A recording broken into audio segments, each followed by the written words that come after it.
Ok, da tenker jeg at vi bare drar i gang. Har lyst til å ønske alle sammen velkommen. Dette her er jo en viktig dag for oss. Dette er jo noe vi har jobbet veldig lenge for å få til. Så en skikkelig milepæl. Og så er det jo litt sånn at dette er jo noe som ikke så veldig mange har gjort før, så vi lærer jo også hele veien. Og det har jo vært en lang og god læringsprosess, det vi har vært igjennom disse årene her. Utrolig spennende prosjekt, et ordentlig innovasjonsprosjekt. Mitt navn er Jonny Klemetsen, og jeg er daglig leder i Youwell. Så vært med på dette prosjektet her helt fra starten. Det som er litt av dagens program her nå, det ser dere her. Jeg hadde tenkt å si litt grann om hvem vi er, altså Youwell, hvem er Youwell, og litt grann om prosessen frem til nå, og til sist litt om hvordan man kan komme i gang med å bruke ViMo som digital tjeneste, som er kanskje det aller viktigste, og som sikkert de fleste er veldig opptatt av. ViMo er jo en tjeneste som retter seg mot barn og unge som ønsker å trene på sosiale ferdigheter. Og som dere ser her i programmet, så vil Helse Fonna også si litt grann. De har vært helt avgjørende for å få dette til. En veldig flott samarbeidspartner. Jeg har lært mye av de, og jeg har lært veldig mye av de. Kan mye mer om trening av barn og unge enn det jeg kunne da vi startet opp. Så de vil si litt om prosessen, hvordan ideen ble født, og ikke minst om hvordan verktøyet er tenkt brukt. Så det blir interessant å høre deres betraktninger rundt det. Og så er vi jo så heldige at vi har med 2 eksperter innenfor dette her. Dette er jo da kanskje noen av de fremste i verden. LeGoff, som da er kjent for legoterapi, og har utviklet en del teknikker for sosial kommunikasjon og språk i grupper. Så han vil vi få live, streamet inn her. Og så er det Jed Baker, som også er en anerkjent psykolog innenfor atferdstrening av barn og unge, som har utviklet et konsept som heter Social Skills Training Project. Jed, han holder kurs og foredrag, kommer til Norge til neste år, tidlig neste år, februar, mener jeg husker. Så da skal han snakke på, det er vel et kurs som NTNU arrangerer. Da kommer han til å fortelle litt mer om disse tingene her. Så det er også en anledning for de som ønsker å fordype seg i hans konsept og melde seg på der. Så det er da veldig spennende folk som har vært med og egentlig har stått for en del av kjernen i den verktøykassa som ViMo egentlig er. Så hadde jeg litt lyst til å si litt om Youwell. Det er jo et selskap som ble etablert i 2016. Vi er eid av Sonat, og så er vi eid av VIS, altså Vestlandets innovasjonsselskap. Og de som står bak VIS er igjen blant annet Universitetet i Bergen og Helse Bergen. Så vi har solide og gode eiere. Det har vært viktig for oss for å kunne få til et så langt løp som dette prosjektet har vært. Det at alle parter har virkelig ønsket å få det til. Det vi har jobbet med, vi har jo ikke bare jobbet med dette prosjektet i Youwell. Vi har også vært en sentral partner til Helse Bergen, Intromat, som er et IKT-fyrtårnprosjekt rettet mot mental helse. Det er et Norges forskningsråd finansiert prosjekt som Helse Bergen har kjørt, og der har vi vært en industripartner med hovedformål å utvikle teknologi, altså morgendagens teknologi, for trening, rehabilitering, behandling av mennesker som har symptomer på mentale lidelser. Så det vi har gjort i dette prosjektet med Helse Bergen er å utvikle et sett med verktøy for å produsere digitale intervensjoner. Og det er jo på sett og vis den neste måten, kan man si, å behandle mennesker på, om det er somatiske eller psykiske lidelser, så er digitale intervensjoner, vil jeg påstå, kommer til å være veldig sentralt i årene fremover for å kunne produsere gode helsetjenester. Og med digitale intervensjoner så mener jeg da program for å trene, behandle eller rehabilitere mennesker, og det å sette folk i stand til å gjøre dette hjemme, og gjerne i tett dialog med spesialister, eller veiledere, lærere eller terapeuter. Så disse her digitale intervensjonene blir litt av nøkkelen for å få på effektiviteten i å utvikle en god helsetjeneste.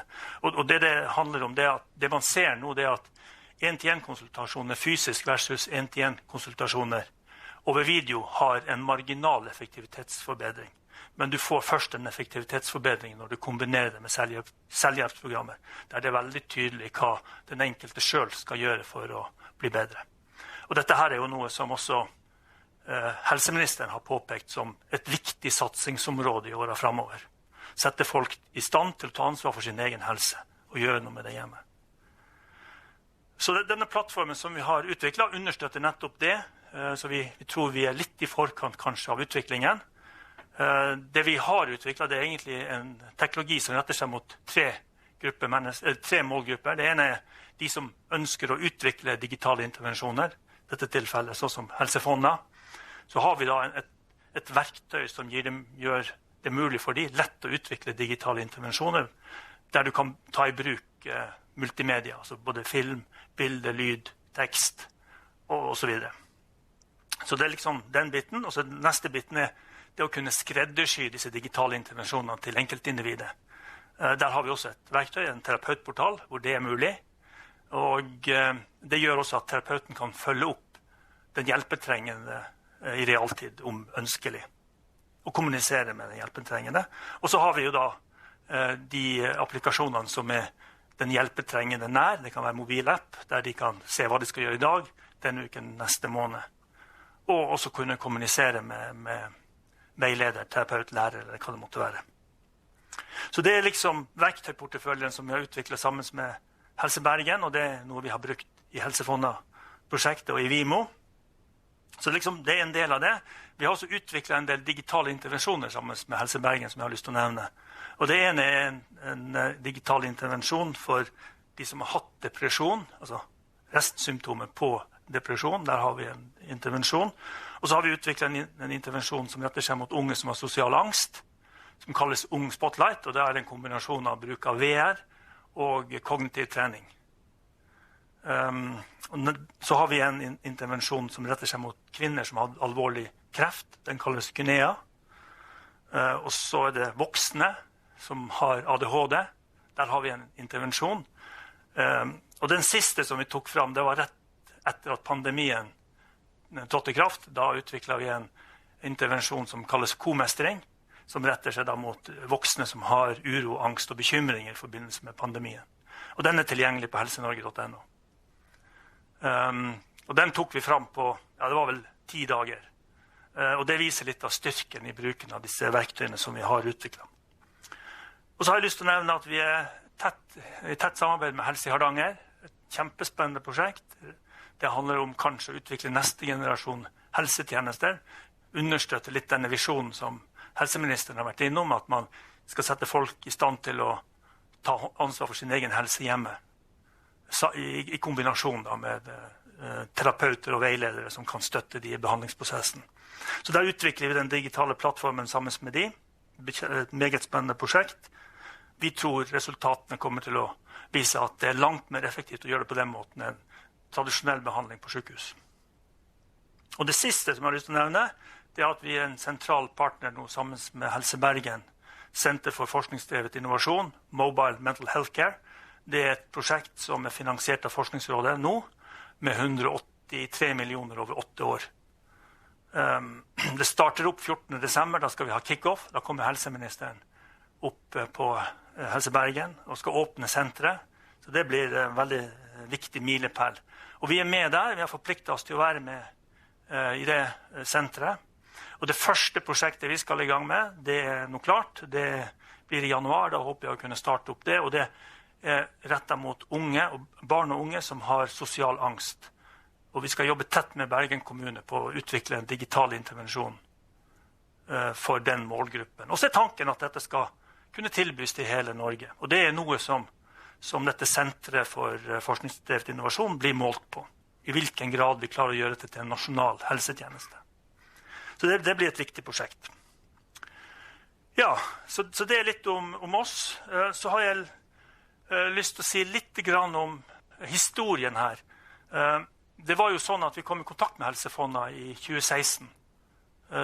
Da forstod vi at det var noen i Haugesund som hadde noen ideer og tanker om hvordan man kunne trene barn og unge innenfor sosiale ferdigheter. Så vi samlet, vi hadde vel første prosjektmøte i Sandviksboder, der vi holdt til tidligere, hvor vi begynte å diskutere litt mulighetene og mulighetsbildet. Så noe av det første vi diskuterte var jo litt, hva ønsket vi å få ut av dette her? Altså, hva skulle effektene være?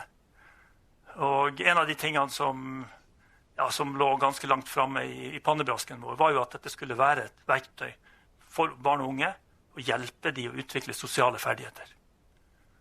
Og lykkes man med det, så var også tanken at vi kanskje skulle kunne klare å redusere den framtidige utenforskapen i forhold til arbeidslivet, som en viktig del for å kunne være et velfungerende voksent menneske i et samfunn. Dette med annerledeshet, økt inkludering var også en viktig del av det hele. Så det er noe av effektene som vi ønsker å få ut av dette her, denne tjenesten. Det var også en ambisjon om at denne verktøykassa skulle være en komplett tilnærming til å veilede i sosiale ferdighetstrening. Det tror jeg vi også har fått til. Og så er det jo, det var også en ambisjon om at vi på sett og vis skulle utvikle en slags beste praksis i Norge. At dette skulle etablere seg som en slags standard for hvordan man kunne trene på sosiale ferdigheter. Og det gjenstår jo kanskje å se, men jeg tror vi er på god vei. Når man ser på hva som er i verktøykassa, så tror jeg at vi er på god vei til å kunne klare det. Og en av de tingene som var veldig viktig da den gangen for prosjektlederen ved Helse Fonna, var jo at vi skulle kunne klare å gjøre deres arbeidsdag som veileder kommunene i dette her, mer effektiv, at dere skulle få frigjort tid. Og det tror jeg også man må kunne si, at bruker man dette her i veiledning av kommuner og spesialpedagoger og lærere, så tror vi at det vil gjøre veiledningen mye mer effektiv. Og det vil gjøre at den helsetjenesten som man da, eller den treningen da, som man da tilbyr i skole, at den vil kunne bli mer effektiv. Så det har vært en viktig ambisjon. Og det siste som jeg har lyst til å trekke fram, som har vært veldig viktig for oss, det er jo at vi kanskje skulle kunne klare å gjøre hjemmesituasjonen til de pårørende lettere. Det fikk vi en forståelse av for de som har spesielt barn og unge med autismespekterforstyrrelser, at det kan oppleves belastende, og at vi da gjennom dette verktøyet her kanskje kan klare å lette litt på situasjonen. Så det var formålet når vi dro i gang. Det ble diskutert veldig nøye, og det har vi målt prosjektet opp mot hele veien. Så det har vært en slags sånn ledestjerne. Så da vi dro i gang, så var det jo dette med finansiering. Det var jo viktig. Hvordan fikk vi finansiert det? Så det første vi gjorde, det var at vi skrev en søknad til Innovasjon Norge, fase 1-søknad, som handler veldig mye om å avklare behov. Den fikk vi gjennom, vi fikk penger og dro i gang. Og gjennomførte et tjenestedesign i 2016-2017, og det var Haltenbanken som gjorde det. Da var det 3 kommuner som var involvert, og 3 familier som var involvert, hvor man gjorde dybdeintervjuer og utviklet noen prototyper og testet de ut. Og fikk tilbakemeldinger på det, og endte ut i en prototype som man hadde tro på kunne være et godt verktøy for lærere. Og det avstedkom igjen en ny søknad om fase 2, finansiering for Innovasjon Norge, og den fikk vi også gjennom. Så da hadde vi egentlig finansieringen på plass for Innovasjon Norge. Sonat gikk også inn med penger gjennom Youwell, og VIS gjorde det. Sånn at den totale rammen tror jeg, på prosjektet var 3,5 millioner, pluss de midlene som ble lagt inn for å produsere filmer, som dere da, der søkte jo man om finansiering fra Ekstrastiftelsen for å produsere, det var vel over 60 filmer som ble produsert. Ja. 63 filmer, ja. Så da fikk man godt med penger til å produsere et innhold. Og jeg tenker at for sånne type verktøy som dette her, så er innholdet helt avgjørende. Og jeg tror vi må kunne si at det er blitt et veldig bra innhold. Og det er jo noe Helse Fonna også skal forvalte videre. Og sikkert med innspill fra de som har lyst til å komme med det. Så gikk vi i gang med å utvikle. Det var vel vinteren 2018. Vi gikk i gang med å utvikle verktøyet. Lage den digitale brukeropplevelsen. Og dere gikk i gang med å produsere innholdet. Så det var en sånn parallell prosess. Så frem til jul så var vi vel klar til å begynne å tenke testing og brukertesting. Så da involverte vi de samme kommunene og de samme familiene og testet ut verktøyet. Og vi var nede i Haugesund, jeg og Per Kåre var nede i Haugesund og fikk mulighet til å få tilbakemeldinger rett over bordet fra familiene. Det var en veldig inspirerende tur. Og vi møtte kommunene, og Per Kåre han tok imot tilbakemeldingen og gikk hjem på kvelden og fikset opp i ting og forbedret ting og viste hvordan ting kunne gjøres bedre dagen etterpå. Så det var en ordentlig iterativ prosess. Og siden så har vel egentlig, vi må vel si at fra vi da endelig var enige om hvordan første versjonen skulle se ut i april, så har han vært ute til test, og dere har brukt den i opplæringsøyemed, fått mange gode tilbakemeldinger på det. Og det gjør at vi har et produkt som vi er ganske trygge på skal kunne fungere vel i skolesituasjonen, og som de pårørende også kan ta i bruk. Og vi har gjennomført en sikkerhetsanalyse. Vi har hatt en ekstern sikkerhetsrevisor inne for å se på at vi ivaretar dataene på en god og trygg måte. Og det gjør vi. Så vi har fått en egen rapport på det. Så det har også vært viktig for oss i det hele. Så det er litt historien frem til i dag. Dette er da teamet som har vært med på å utvikle dette her. Og da den gangen var det Jon Konrad Bransø som var leder for seksjonen for habilitering. Han var prosjektleder. Så hadde han med seg Ingeborg og Si Marie, som har stått for innholdsproduksjon, og egentlig også hatt ideen til dette her. Og så var Kari inne, Kari Øretsland, hjalp til med konseptutviklingen, tidlig fase. Også fra Haltenbanken var det Sissel og Åsta som var med og gjorde dybdeintervjuen og utviklet prototypene. Så har jeg vært med å ta hånd om papirarbeidet, passe litt på økonomien og sånt. Og så har det jo vært Per Kåre Otteren som har stått for utvikling av den digitale brukerflaten og hatt med seg team der. Lishen, som skulle vært her i dag, men som er litt forhindret fra å være med. Hun har stått for en del av illustrasjonen. Han har også vært med å utvikle noe av den digitale brukeropplevelsen. Christian Christensen fra These Ways har stått for produksjon av videomateriale. Ikke de videoene som viser sosiale ferdigheter, men alt av opplæringsmateriale for at skolene lett skal kunne ta dette i bruk uten at man behøver å lure på hvordan dette funker. Så der ligger et rikt opplæringsmateriale tilgjengelig. Og så har Knut Henrik Andersen stått for revisjon av sikkerheten i løsningen. Så vi har fått en sikkerhetsrapport fra han. Han er uavhengig sikkerhetsrevisor. Og Øyvind er den som har kommet inn nå sist, og er produktansvarlig og driver prosessen nå rundt ViMo og lanseringen av ViMo. Og så har vi jo hatt mange andre gode hjelpere med. Skutt til alle sammen her. Innovasjon Norge har vært veldig møtekommen. Helse Fonna, fantastisk samarbeidspartner, vært med å finansiere dette her. Autismeforeningen, regionrådet i Helse Vest har vært med og er med, støtter oss i arbeid. Veldig viktig. Og stiftelsen DAM, eller tidligere Ekstrastiftelsen, har jo også vært en sentral bidragsyter her. Så dette er da teamet. Det er faktisk, det er nok noen flere her også som jeg kunne ha nevnt. Men det har vært mange folk som har vært involvert og gjort sitt bidrag til at dette er blitt et godt produkt. Så da, hvordan ta det i bruk? Da er de som har lyst til å ta det i bruk, så er det jo å gå inn på vimo.no. Der kan man registrere seg. Det er da 30 dager fri bruk. Så er det jo de som ønsker å bruke dette i skolesituasjonen som et læringsmiddel. Så er det da en lisens som varierer litt i forhold til skolens størrelse. Så da har vi sagt at skoler fra 0 til 100 betaler 199 per måned, og skoler fra 100 til 300 betaler 499, og skoler med flere enn 300 betaler 899. Og det at vi har en lisens på det gjør at vi kan utvikle løsningen til å være en trygg og god løsning som forvalter dataen og kan tilby et sikkert og godt, en god tjeneste. Så derfor så er det sånn at det er en lisens på det.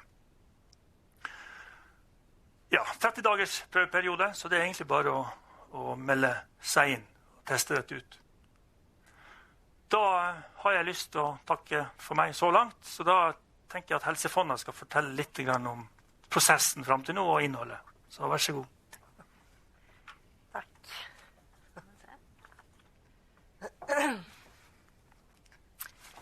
Ja. Takk for det, Jonny. Du ga en god innledning, og du sa egentlig mye av det jeg skulle si. Neida. Men sånn sett så er det jo mer tid til mer det faglige innholdet da. Ja. Men i alle fall, for å presentere oss selv, jeg heter Ingeborg Halvorsen, og så er det Siv Marie Øyjord. Ja, og vi to jobber jo da i Helse Fonna, i habiliteringsavdelingen, og jobber i barnehabiliteringen. Og hovedområdet vårt, de barn og ungdommene vi jobber med, er jo da barn og unge med en autismespekterforstyrrelse. Og i vår hverdag, når det gjelder barn og unge med en autismespekterforstyrrelse, og vi er jo daglig ute og snakker med barn, ungdom, med foreldre og med lærere.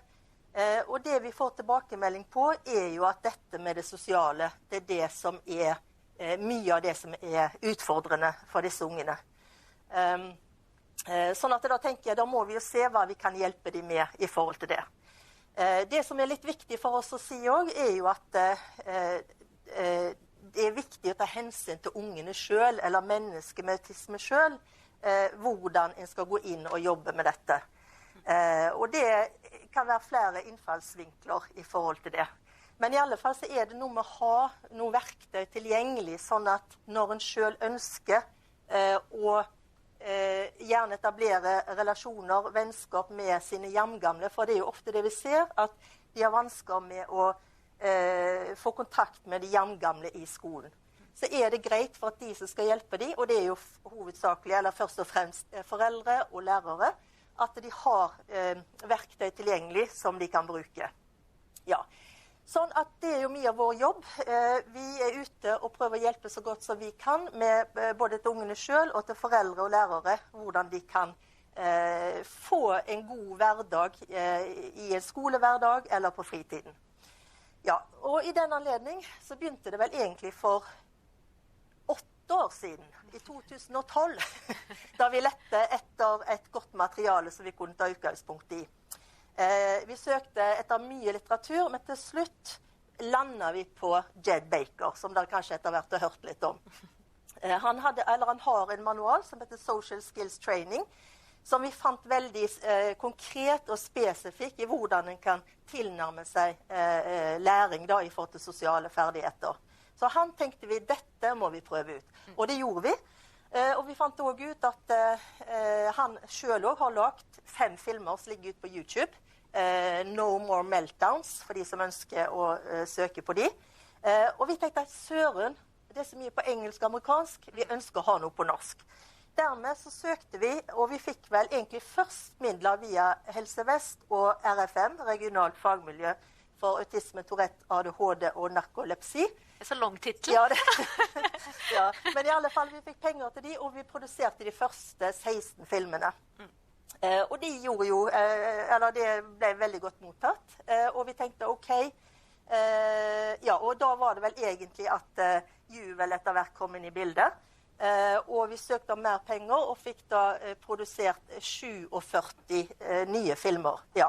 For dette med filmer er jo også, i forhold til autisme, er jo at ofte så er de godt, altså visuelt sterke, og altså det med læring, at det ikke bare det du hører, men også det du ser, det fester seg bedre.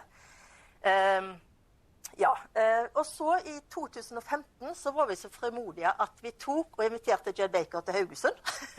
Og han kom, han ble veldig glad, og holdt en 2 dagers workshop for oss der.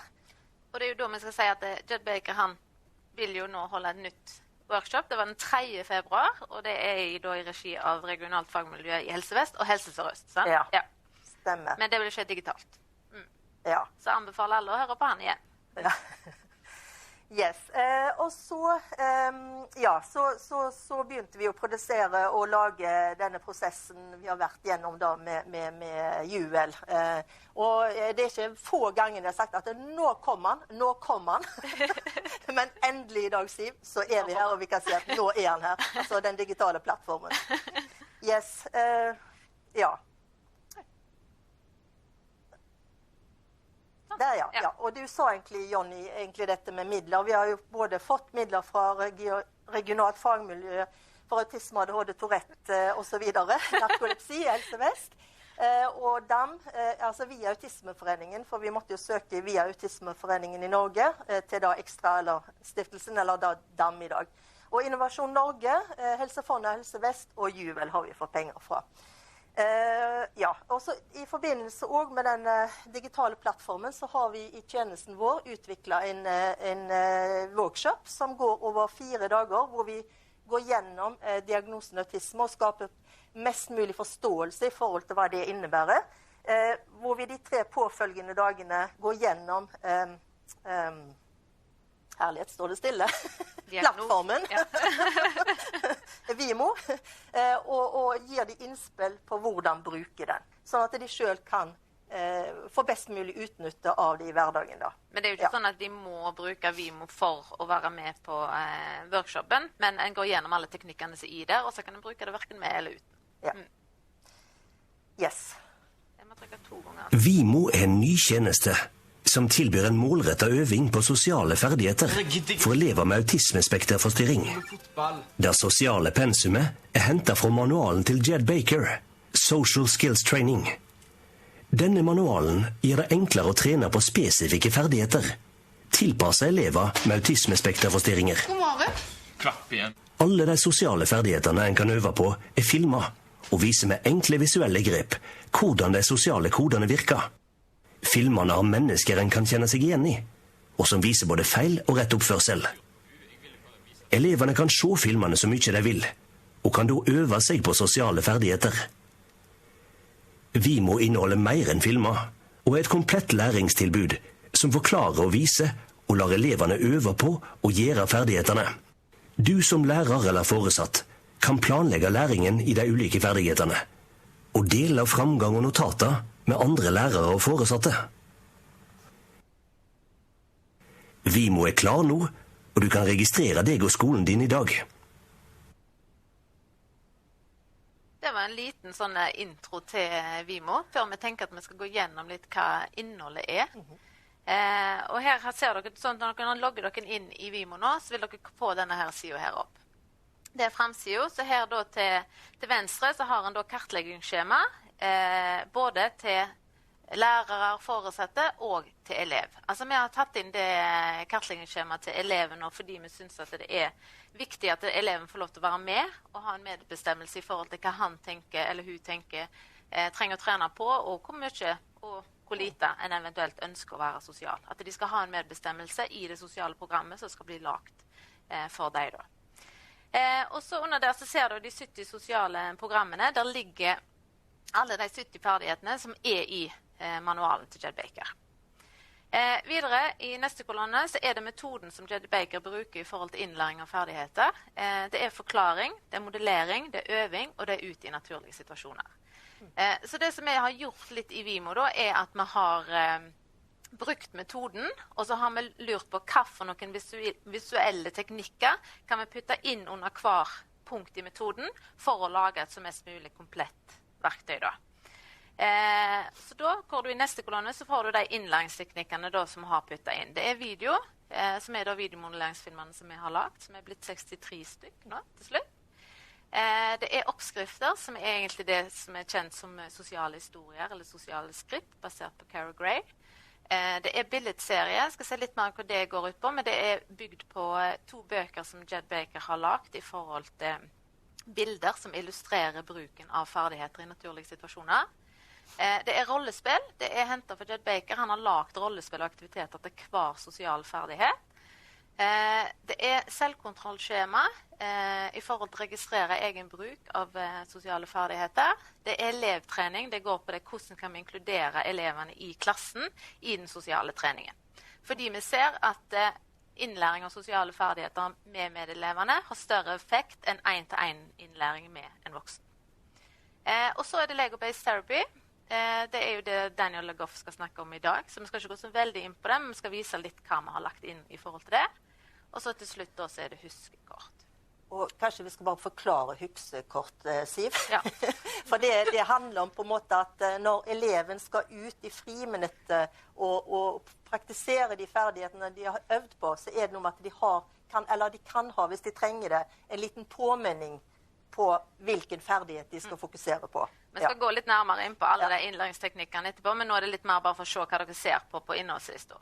Og så helt til høyre da, så er det informasjon i klassen. Der er det lagt inn 2 undervisningsprogram i forhold til hvordan du kan gi informasjon til medeleverne i klassen om autismespekterforstyrrelse. Det er litt fordi at Jed Baker er veldig opptatt av at for at den skal få til en samhandling, så må også de som ikke har en autismediagnose lære seg om hvordan de samhandler, mens de må lære seg om hvordan vi samhandler. Så det på en måte må være det skal ikke bare falle på det barnet som har en autismediagnose. Og så er det, de andre ressursene er at det ligger ressurser som heter elevtrening, selvkontroll og Lego-based terapi. Det er kun fordi at i forhold til de innlæringsteknikkene så ligger det et veiledningsskriv, så dersom en trenger litt mer informasjon for å bruke det, så finner en mer informasjon der. Og så har vi lagt noe som heter referanser i ViMo, der egentlig bare alt en referanseliste av alt der vi har hentet faglitteratur fra, så hvis folk ønsker å lese litt mer om de ulike tingene, så kan de gå inn der. I forhold til litteraturbibliotek så har vi litt lyst på sikt å kunne legge inn mange andre, for det er jo utviklet i dag utrolig mange gode verktøy. Så det tenker vi at som en kan bruke som et supplement eller som en tipsbank i forhold til andre ting. Så kan en jobbe mer med følelser, så kan en trekke inn for eksempel kartkassen eller aktøren, altså at en kan da putte det inn. Og vi skal vise litt også videre hvordan en eventuelt kan legge det inn som en komponent i ViMo. For det er jo litt viktig å si, selv om vi kjenner på at nå vi kom litt i havn, så er vi egentlig ikke det heller. For vi tenker at dette skal være et produkt som på sikt kan også utvikles videre, og etter hvert som vi kommer over ny faglitteratur, holdt jeg på å si, eller ja, ting som viser seg å være bra, så at om vi kan få lagt inn her da. Så det er et levende produkt, og vi ønsker jo også for alle de som forhåpentligvis vil ta det i bruk etter hvert, at vi får tilbakemeldinger på ting, tips og triks de tenker vi kunne hatt nytte av inni dette. For hele poenget med dette her også er jo at lærerne i en travel hverdag skal ha lett tilgjengelig materiale å bruke, i stedet for at de må sette seg inn i mange ulike faglitteratur. Altså er det jo det at man har lest sånn som Liv Elkensen sier i Best Practice, at for at sosial ferdighetstrening skal ha en effekt, så må det være strukturert, og det må være godt planlagt, og det må være oversiktlig. Og det er det vi prøver også å gi med ViMo, at vi skal fylle litt de kriteriene da. Ja. Men her har dere fremsiden, og så under her da, stå litt i veien, du. Så vil du da få eleverne opp, sant? Så da vil du trykke her på opprett elev. Da vil en komme, nå er det jo forresten lagt inn en ny ting, for det som skjedde i går da, var at vi fikk klart å gjøre kartleggingsskjemaet vårt elektronisk. Så nå vil jo det kartleggingsskjemaet, det har bare logget inn som et Word-dokument før, men nå er det lagt inn elektronisk, så nå kan jeg sette elevens navn opp der, så kan både foreldre, lærere og eleven selv krysse ut eventuelle ferdigheter som han ønsker å ha fokus på, eller som skal legges inn i det sosiale programmet da. Så det er en ny ting. Så da ser du, det er et levende produkt. Skjer ting på nattestid også her. Ja, men sant, da kommer du inn i elevbildet her. Og da kan en på en måte ta en litt gjennomgang. En har en elev, en har en adferd som en på en måte ser. Og så kan en sette opp den, en kan lage seg litt hypoteser rundt denne adferden. En kan tenke, er det noen sosiale ferdigheter som kan hjelpe eleven i denne situasjonen? Sette inn dem, eller er det eventuelt en miljøtilrettinger som kan hjelpe eleven i denne situasjonen, og så da sette inn dem. Og så er det jo det at en legger inn foreldre og eventuelt ressurselever. Ressurselever går litt i forhold til det med elevtrening, at en kan legge inn de elevene som eventuelt skal være med i treningen. Det som er viktig å nevne i forhold til kontaktpersoner er at dersom mor eller far skal få tilgang til det som eleven trener på skolen, og se på en måte på teknikkene eller hvor langt de er kommet, eller se på kartleggingene, så må lærer legge inn mailadressen til mor og far. Og da kan de bruke den mailadressen på å logge seg inn, og vil da få bildet til sitt elev opp, eller komme inn i hans profil. Og så når han da har gjort dette og lagt seg noen hypoteser rundt adferden og tenkt ut hva ferdigheter han trenger å trene på, så kommer han inn her. Da ser han at det her vil jo alle da ferdighetene ligge i kolonna. Og så da trykker på disse plusstegene, så vil de ferdighetene da gå over i den firkanten og legge seg inn i pensumet til eleven. Og så når en har gjort det, så kommer en videre inn i kalenderoversikten. Denne her er jo en av de tingene vi synes ser veldig flott og fint ut. Men da vil ferdigheten legges inn her, og det som en har gjort på forhånd som en kanskje ikke har sett nå, er at en også legger inn antall timer og hva dager eleven skal ha fokus på sosiale ferdigheter. Og da vil de komme opp i grått her, og så kan du da dra innlæringsteknikkene over på de dagene og på det tidspunktet som da den sosiale treningen skal være i fokus. Og her snakket vi litt om i dag også, at i forhold til det med å legge inn andre ting, så håper vi å få inn en sånn punkt på siden av huskekortet her, så står det «legg til øving», at en da kan trykke på den, og så kan en eventuelt da skrive for eksempel aktøren eller kattkassen, legge den til, og så kan dere dra den over. Han vil jo ikke ligge inn i ViMo, men da har dere lagt inn i planen at den skal jobbes med den dagen. I tillegg til andre ting her. For det finnes jo så mye bra material der ute som vi må få fram. Og, ja. Så da skal vi vise en liten film om hvordan det er i praksis. Etter du har lagt til en ferdighet, er det fint å planlegge øvingen utover uken. Du begynner med å sette en startdato for øvingen, og antall uker øvingen skal ta. Da du registrerte eleven, satte du hvilke dager eleven er tilgjengelig for øving. Dra de ulike øvingene for ferdigheten til de ønskede dagene. ViMo legger da de rette øvingene for den ferdigheten inn i planen. Om du ønsker å se hvilke øvinger som brukes, klikker du bare på ikonene, som her, hvor vi ser på videoikonet. Når planen er ferdig, lagrer du den, og planen vises da i elevoversikten. Dagens øvinger vises også på oversiktssiden, så du kan raskt komme i gang med dagens øving for en elev.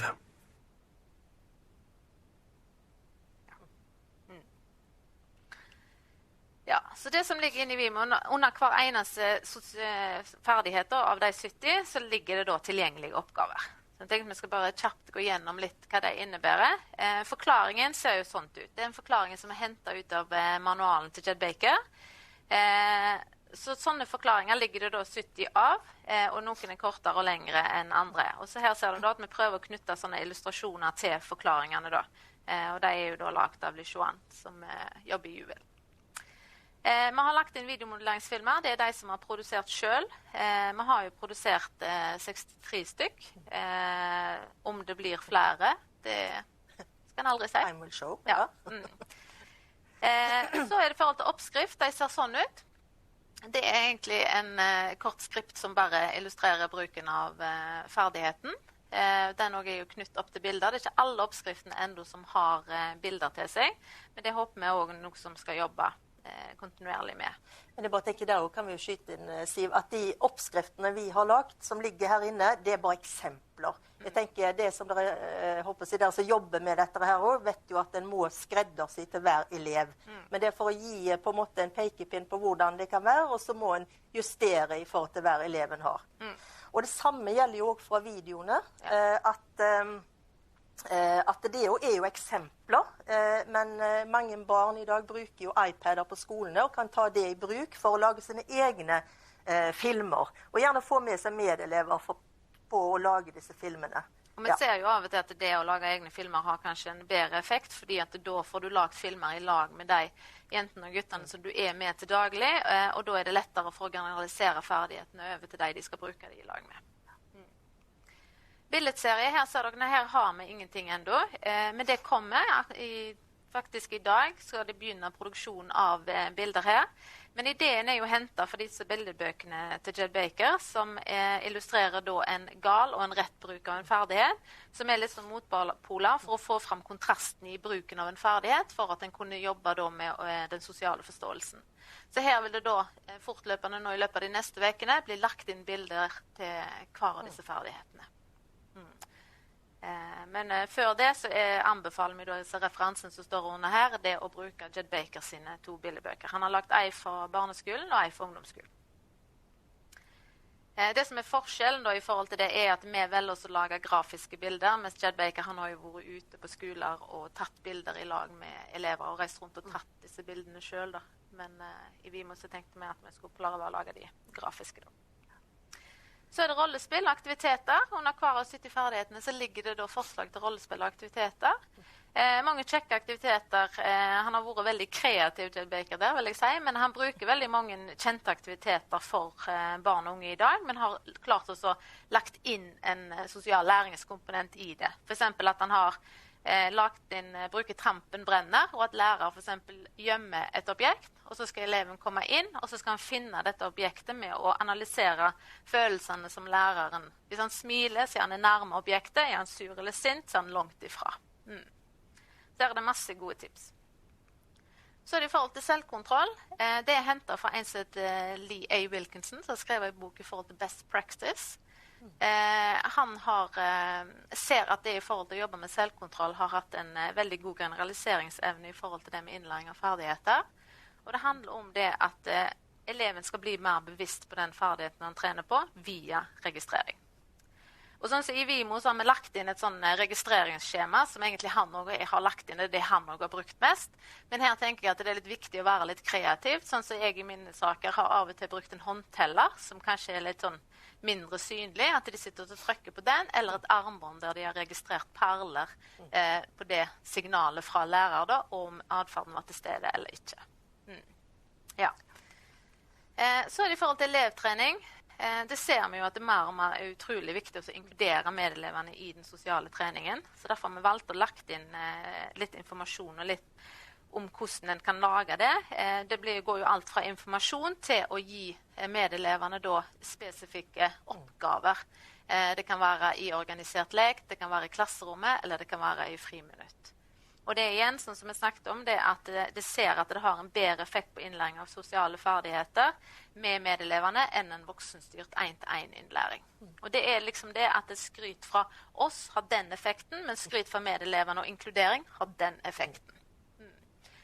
Så det ser vi som en viktig komponent. Så under her, så dere ikke ser nå, er et lite forslag til et undervisningsopplegg på hvordan en kan ha sånne undervisningsdager med medeleverne da, og lage konkrete oppgaver og ting som de skal hjelpe eleven med ut i naturlige situasjoner.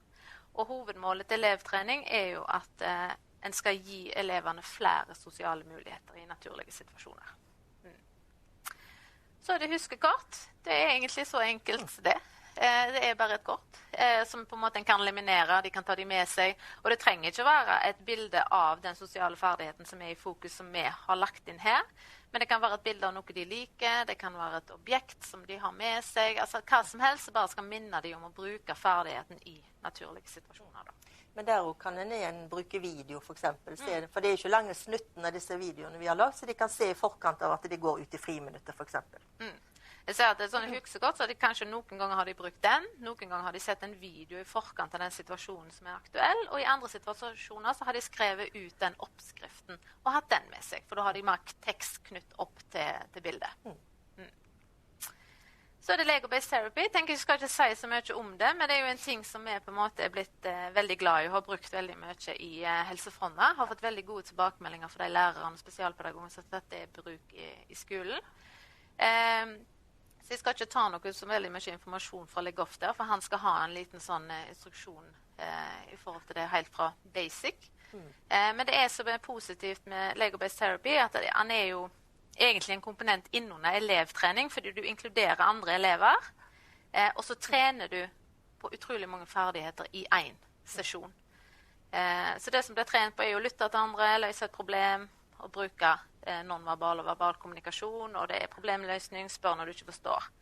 Så hovedutgavene her er jo det at 3 elever skal samles, og 1 skal være instruksjonsleser, 1 skal være delansvarlig, og 1 skal være bygger. Og hver av de skal ha sin rolle, og de skal bruke ordene sine, og de skal være tålmodige. Så sånn sett så må jo den som er instruksjonsleseren, han må jo forklare hans av delene. Du skal finne den blå delen, den er så lang, og så igjen så må han gi den til byggeren, og byggeren må spørre instruksjonsleseren, hvor skal han være? Skal han være oppå her? Skal han være på den siden? Så sånn sett så stimulerer du jo da til kommunikasjon og sosiale ferdigheter. Og igjen så må vi ikke henge oss opp i Lego, for å si det sånn, for dette kan brukes i forhold til andre ting også, som ungen er interessert i. Det kan være alt fra matlaging til å bygge en fuglekasse, hvor du også har en bruksanvisning, og en skal finne delen. Så her er det bare kreativiteten som... Men ofte så er jo barn med autisme veldig opptatt, og liker veldig godt Lego. Også dette med konstruksjon, Men tenk bredt. Og det var jo sånn tankegangen til LeGoff kom på det, at han hadde et Lego-sett på kontoret sitt, og så hver gang det kom en unge inn, så søkte han ned mot det Lego-settet. Så satte han seg bare ned, og så tok han frem instruksjonen, og så begynte de i en samhandling der. Og da kjente han med en gang at her kom jeg i posisjon til en felles interesse og en mulighet til innlæring av ferdigheter. Det kommer han sikkert til å si selv også. Ja, så i ViMo da, så ligger det jo da, apropos huksekort, så er det da huksekort til hver av de rollene som er i legoterapien da.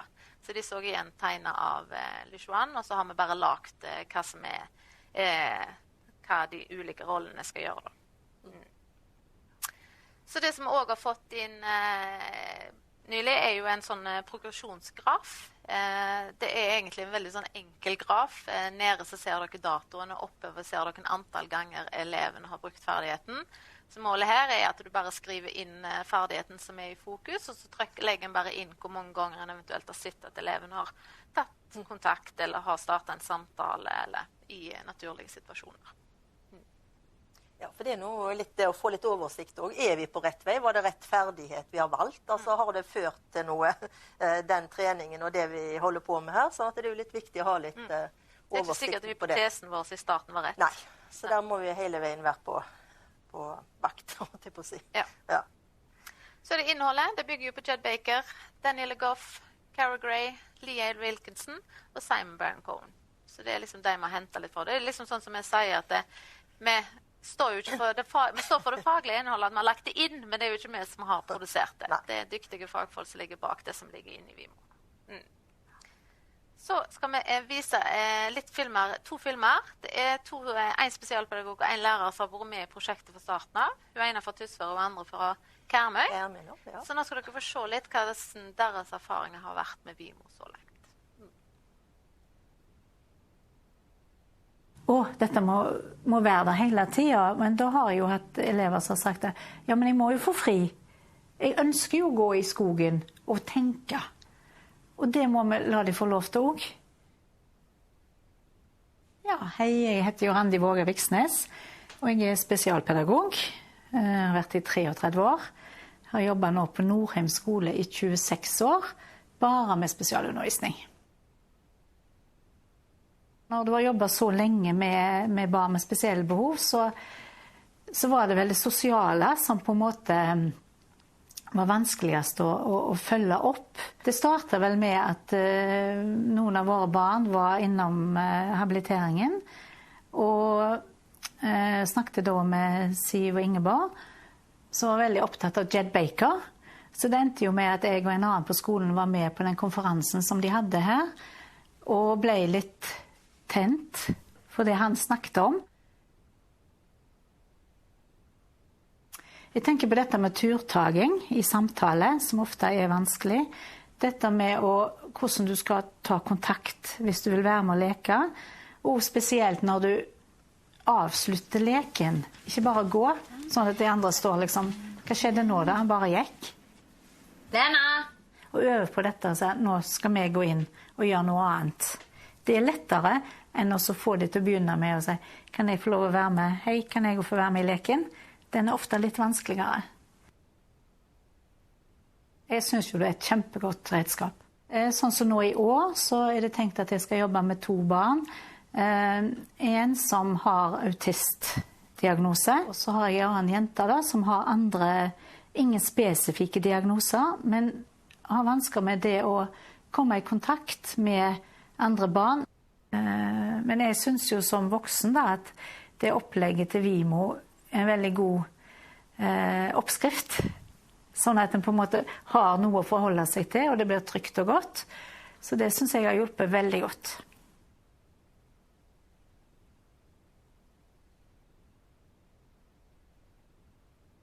Vil det neste komme da, eller? Nei.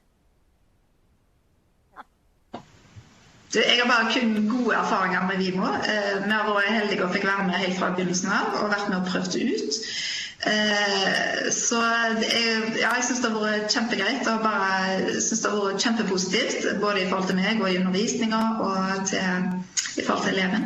Så jeg har kun gode erfaringer med det, at det har vært et verktøy som har vært nyttig og lett å bruke og hatt effekt. Ja. Altså, jeg har likt mange av dem. Jeg liker helheten med ViMo, at det ligger så mange ting, at du kan variere. Jeg tror at å nå et mål så må du bruke forskjellige metoder, så det er litt etter hva mål vi har hatt, eller hva ferdighet vi har øvd på, og hva vi har brukt. Så jeg har vært innom det meste, altså, og jeg synes egentlig at alt er nyttig, alt er sin tid og sin ting.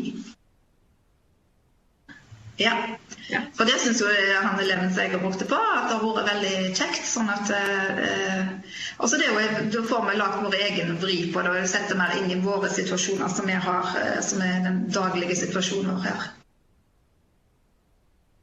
Jeg tror kanskje de filmene har vært kjekke, for det liksom setter litt fokus og setter oss inn i med en gang inn i hva det vi skal dukke inn i. Og så, altså legoterapien nå har gått slått veldig godt an. Og ja, det er litt etter hva vi har holdt på med det også, men det er mange ting som eleven har likt, ja. Ja, da har vi har brukt det med Lego da, mest, og tatt at vi har hatt med oss 2 fra klassen. Og så har vi hatt, der vi har fordelt de 3 rollene, at de har trekt sånn at det blir forskjellig, og vi har byttet på sånn at alle i klassen har fått vært med på dette, sånn at da er det noe, det er ikke bare noe den eleven gjør, men at vi har med flere, så det har vært kjempepositivt. Og det at det hjelper jo ikke å være god å bygge Lego på en måte, selv, for her er det jo så mange andre ting som trigger det i tillegg. Sant? Du må være god på å kommunisere, du må være god på å ha godt språk, og du må lytte og samtale. Altså, det er så mange ting som ligger inne i det. Sånn at, det har vært kjekt og utfordrende kanskje for deg som trodde at det var knallenkelt å bygge Lego. Så når du kommer i den settingen der, og du får den rollen du har, så har det kanskje ikke vært så enkelt allikevel. Det har vært utfordrende. Og det tenker jeg har vært nyttig. Ja, alle vil jo bygge. Men det har vi snakket litt om, og snakket om på forhånd, og hva regler vi har, og hva rolle, hva lapp innebærer. Sånn at de har liksom vært innforstått med det før vi kom til gang, rett og slett. Sånn at vi har avklart det på forhånd, så har det vært godt greit. Ja, selvfølgelig. Det er byggingen, mener jeg, som har vært, så hadde den han håpet på, men det er ikke alltid det har blitt sånn. Eller det har jeg byttet på. Og så nå har vi jo dratt det litt videre, så nå bruker vi det, nå har vi lagt litt Legoen til side, så nå har vi begynt å bruke det på kjøkken, med samme metoden, men at vi lager mat og lager med oppskrift og samme metode da, men på kjøkkenet. Ja, det gjør jeg absolutt. Masse framganger etter vi begynte med dette her. Han har stor innvirkning på dette. Altså. Både legoterapi, men hele ViMo-opplegget har det med det å være så spesifikk på hva ferdighet, å gå inn i det, og øving, og bli utsatt på det jeg synes er vanskelig, og trening og øving, og ja, det har vært gull verd.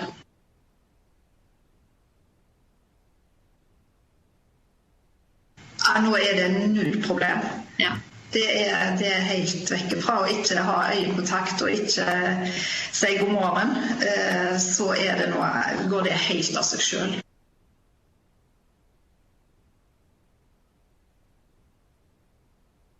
Absolutt, fra å liksom ikke ha det der ViMo-opplegget til å liksom dra med alle bøkene og alle, for du hadde så mange ting du skulle gjøre i en time. Nå har du alt på skjerm, liksom, så det er bare til å trykke, så ligger det der, og det er lett å gå tilbake, og det er lett å finne frem, og det er lett å planlegge og strukturere hvordan du skal drive undervisningen. Så jeg synes det er en helt annen hverdag som effekt, som er tidsbesparende og veldig sånn strukturert og ordentlig, altså.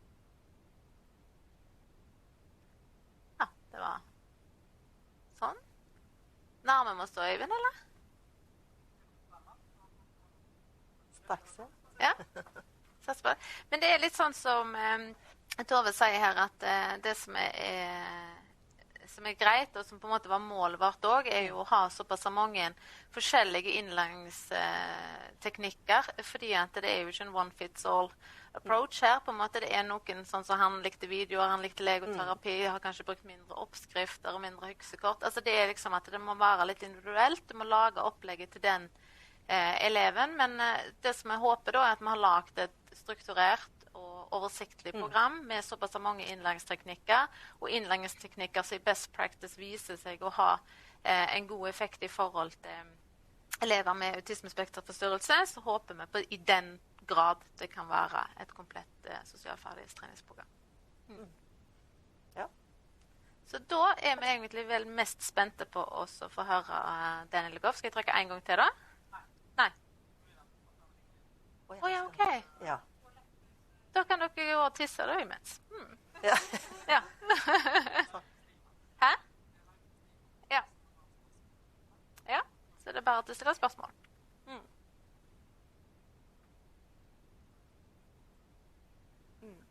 Alt klinkende klart. Ja.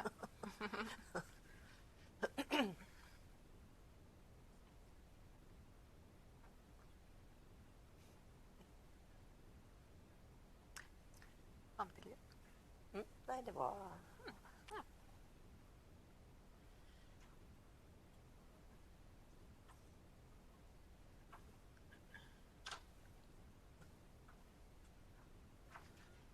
Vi har et spørsmål fra nettet her, om dere holder kurs i bruken, og hvordan man i så fall tar kontakt, og hvor dere holder disse kursene. Ja, jeg tenker de i hvert fall får stille en forespørsel til habiliteringsavdelingen, tenker jeg, og så må vi...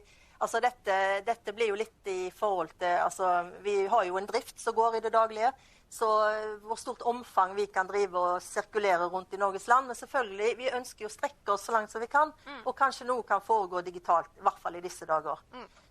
Vi hadde jo akkurat nå forleden dag en undervisning med NTNU, i forhold til de som går på den autisme, altså sånn videreutdanning i forhold til autisme og tilrettelegging i skole og Så det hadde vi digitalt. Så det gjør det litt enklere for oss da, i alle fall. Og så hadde vi et autismetimen i Helse Vest. Det har vi jo hatt, ja. Så jeg tenker de må for all del sende oss forespørsel, og så skal vi prøve å gjøre så godt som vi kan. Og synd at sjefen akkurat gikk på do. Kanskje vi skal svare da. Nei, vi har en drift, og vi har våre pasienter, så vi må følge opp. Så. Men vi må jo hjelpe til så godt vi kan da. Men vi håper jo samtidig også at det skal nesten sies litt selv da, produktet. At ikke det trengs så veldig mye veiledning. Så kanskje bare en time og 2 på nettet kan holde til at en selv kan drifte det videre. Ja. Men det dere ikke har sagt noe, dere har sagt innlegg. Ja da. Stemmer. Det ble spørsmål om her. Ja. Det var at vi holder, altså i Helse Fonna sitt område så har jo vi et åpent kurs for alle. Det kan være hvem som helst. Vi har bare en begrensning i forhold til plass, men hvor vi da gå gjennom i løpet av 4 dager da, for vi ønsker jo at de som deltakere, at de skal praktisere i mellomtiden, sånn at de kan komme tilbake hos oss og få guiding og veiledning hvis de har behov for det. Så det har vi jo hatt 3 ganger nå, og vi har jo hatt plass til 100 stykk, og det har vel vært bortimot fullt alle de 3 gangene. Ja, sånn nesten i hvert fall. Ja. Så det jo målet jo at vi skal kjøre det en gang i halvåret. Ja, men det jo, altså, en kan jo selvfølgelig komme for hvor som helst, men det jo på en måte i Helse Fonna eller på Haugesund sykehus det foregår da. Ja. Nå det. Hvor han? Han der, ja. Ja. Der han. Hører han oss nå? Hi. Hello? Hello. Can you hear us? Yeah. Didn't mind to interrupt you. We were just glad that you interrupted us now. So we are so excited to hear you talk here today. Oh, glad to be here. So where are you calling from? Florida. Florida. Yes. So if you're ready, you can just start your talk. Sure. I guess I need to start my presentation. Let me get that up and running for you.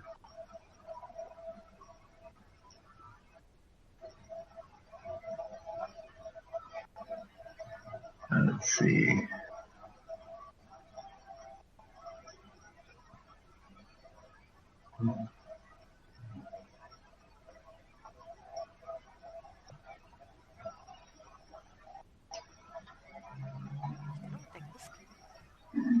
Sorry, my PowerPoint is loading. Okay. So we have to do a small talk first?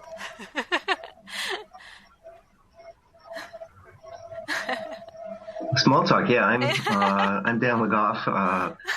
I'm a neuropsychologist from Canada. A lot of people think I'm American because I live in the States, but I'm not. I'm Canadian. And I will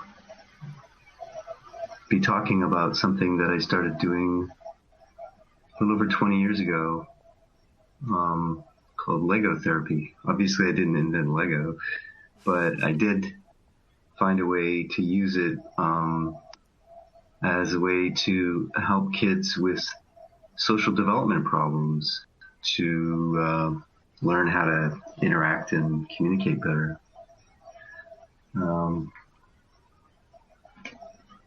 So let me...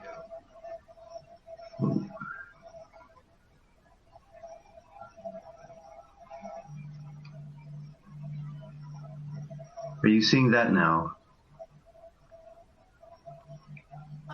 Hello? Are you seeing this? Are we're you not seeing my seeing screen? anything at this moment. Have you shared your screen okay. with Hold the on. presentation? There. There that? we go. Something is happening. Yep. All Okay. good. Okay. So we talk about Lego-based therapy. We initially called it Lego therapy, but negotiations over the years with Lego Corp, who've been very supportive, by the way. Lego Corp has been wonderful with letting us use their name with the therapy, but they didn't want to take responsibility for it. They didn't want a lot of people calling Bill in Denmark and saying, "Where do I get the Lego therapy?" So we agreed to call it Lego-based therapy. And that's kind of become the norm. Some people refer to it as LBT. But it started with just me and my therapy practice in Honolulu. I was living in Hawaii at the time.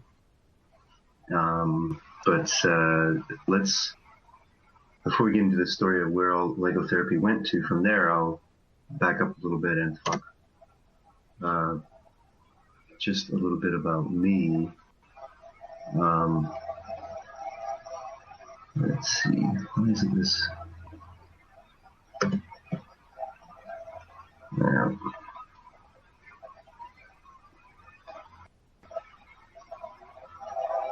My screen's not advancing for some reason here. Wait, there we go. Okay.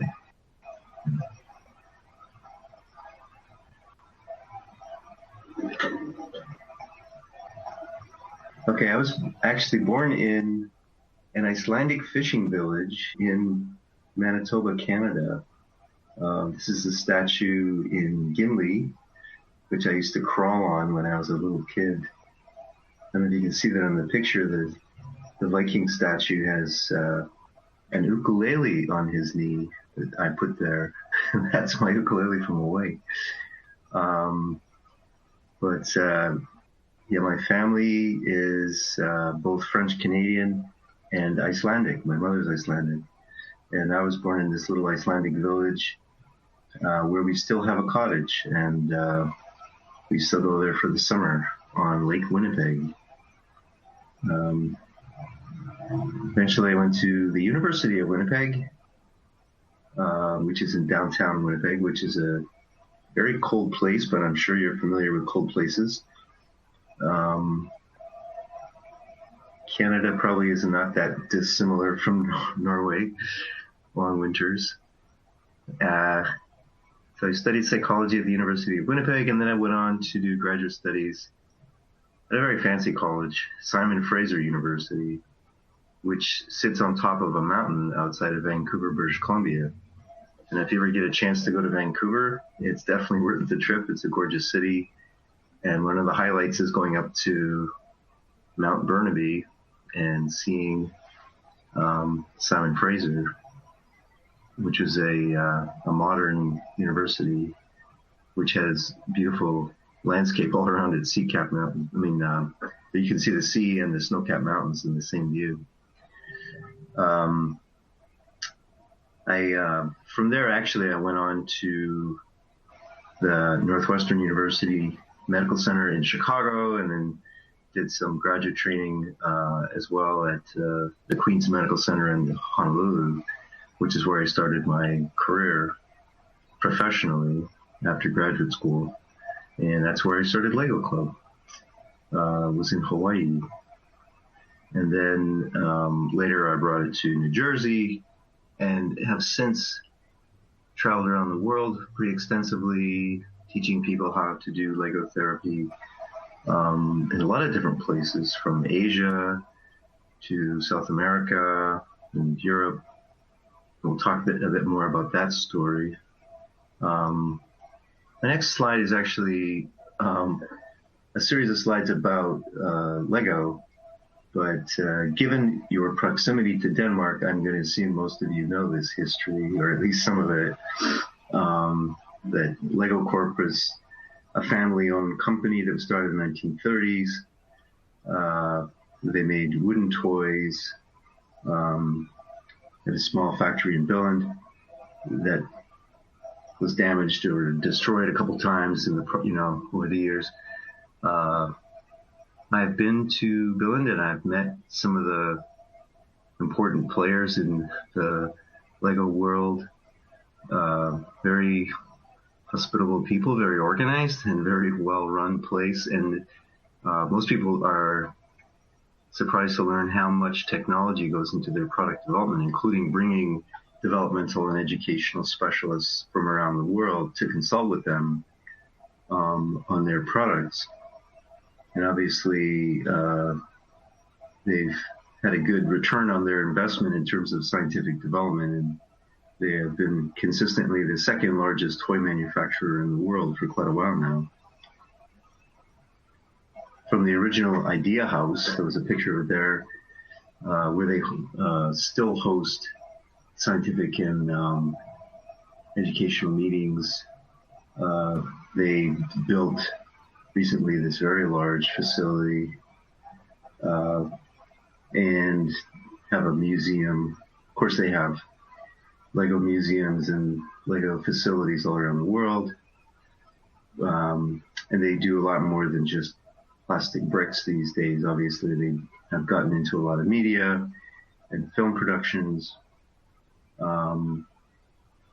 And part of the reason I touch on this story is that Lego Club had a similar kind of story in that we started out playing around with Lego bricks, building the Lego sets together. And over time, the children that came to Lego Club moved from being interested in just putting sets together and got interested in doing freestyle creations. And eventually that led to them getting involved in making their own movies. So where Lego Club went to from being a small group of children deciding to build sets collaboratively, it's grown into an international movement of people who really enjoy doing quite elaborate things with Lego, including building large self-designed structures and towns and villages and all kinds of things, fantastical worlds, as well as making their own stop-motion animated films, which started, I would say, fairly early on. But let's go back to the beginning of Lego Club. This is a picture of me in one of my early Lego clubs. I had a bunch of different rooms that I used over the years. This was one of the first ones. started in about 1996 or 7. I guess it was 97. We had the first Lego room, or, it started out as a playroom that had a lot of different things in it. And I had, sand tray and water station and dress-up materials. And I had modeling clay and paints and all kinds of creative materials. And I had a lot of different kid furniture, multimedia ways of children expressing themselves and interacting with me. I was mostly doing individual therapy and family therapy. I had a range of kids I was working with. Some were autistic or had Asperger's, some were more anxiety or had mood disorders or just behavioral problems and adjustment difficulties. But over time, people became interested in autism issues more and more, and I became kind of identified as an autism provider. But the playroom changed pretty dramatically because most of the boys, and it turned out to be mostly boys that were being identified and being referred to me, wanted to play with Lego. If I gave them the choice, that's where they went. So since I had Lego in my playroom, over time, it got to be more and more of the room until we essentially just decided to get rid of having a playroom and just have a Lego room.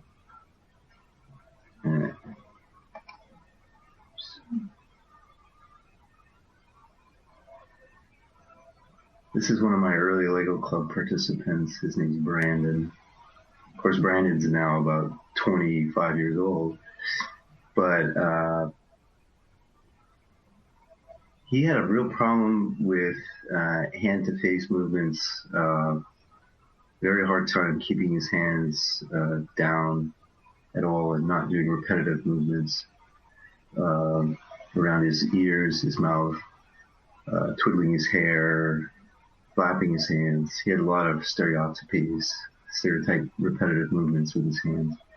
But he would put his hands on Lego. This is a few pictures of Brandon without his hands flapping or rubbing up against his face or making other kinds of repetitive movements when he was interested in playing with Lego. And here he's playing with a train, but he did get very excited about the train, but it wouldn't flap. He would actually just move the train around, and we got into to do some productive things with Lego as well.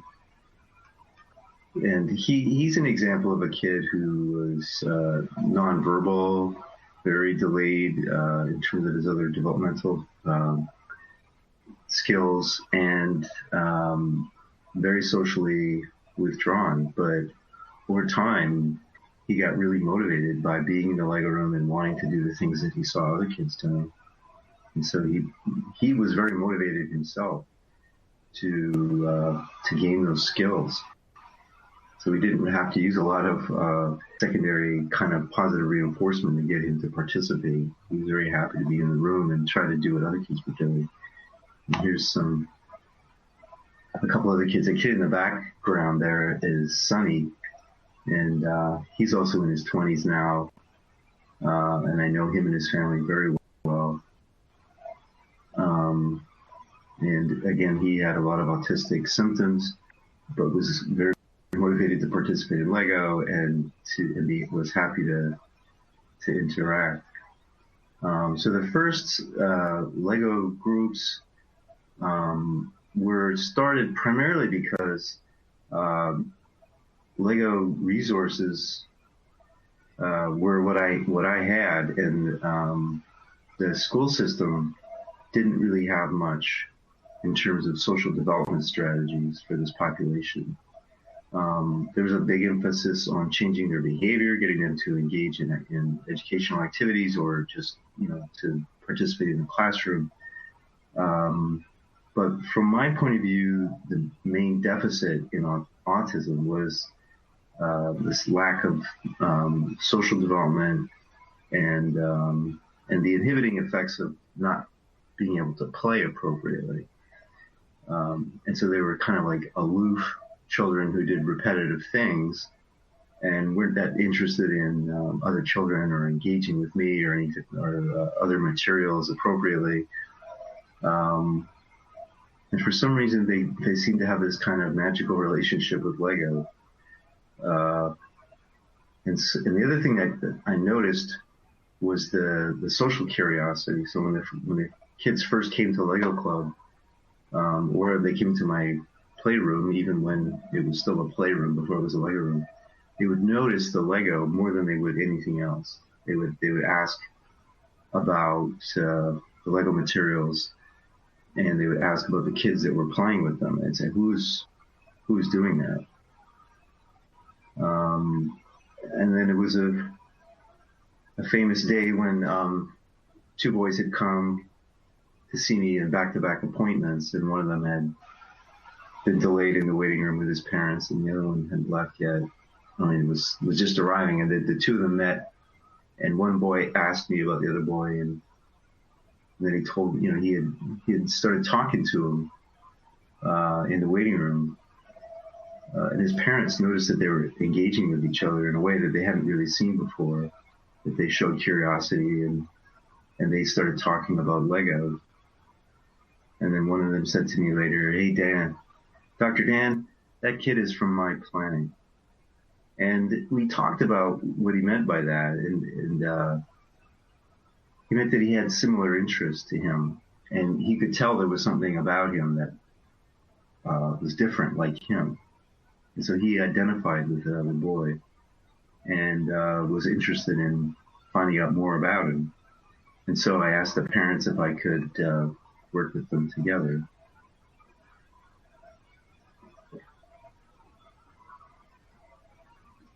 Those two boys are in my second book. I call them Aaron and Sam. But in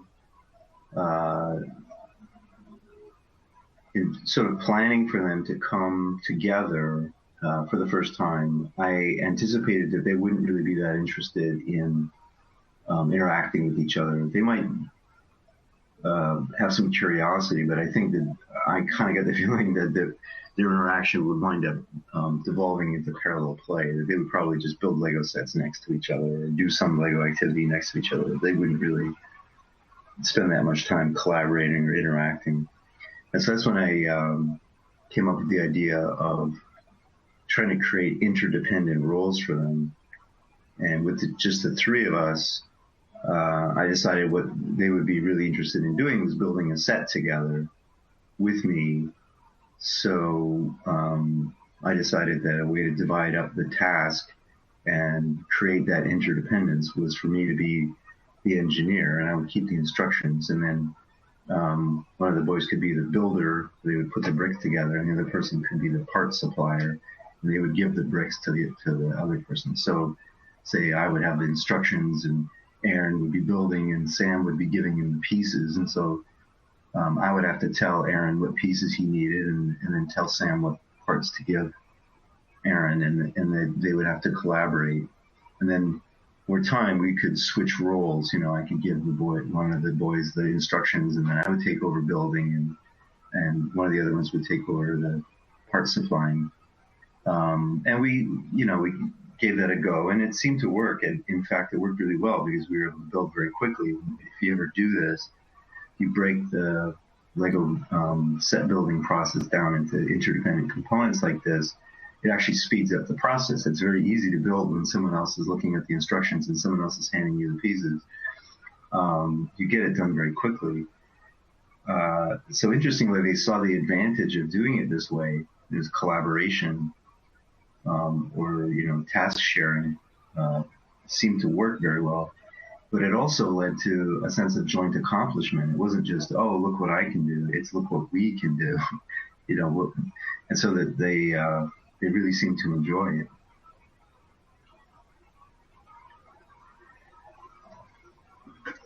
So in the early phases of Lego therapy, what we were quickly joined, those first couple of kids, we were quickly joined by having more kids notice what was going on in the Lego room, that we were building sets or that we were starting to make freestyle creations, and they got curious. And other parents asked if their kids could do something similar.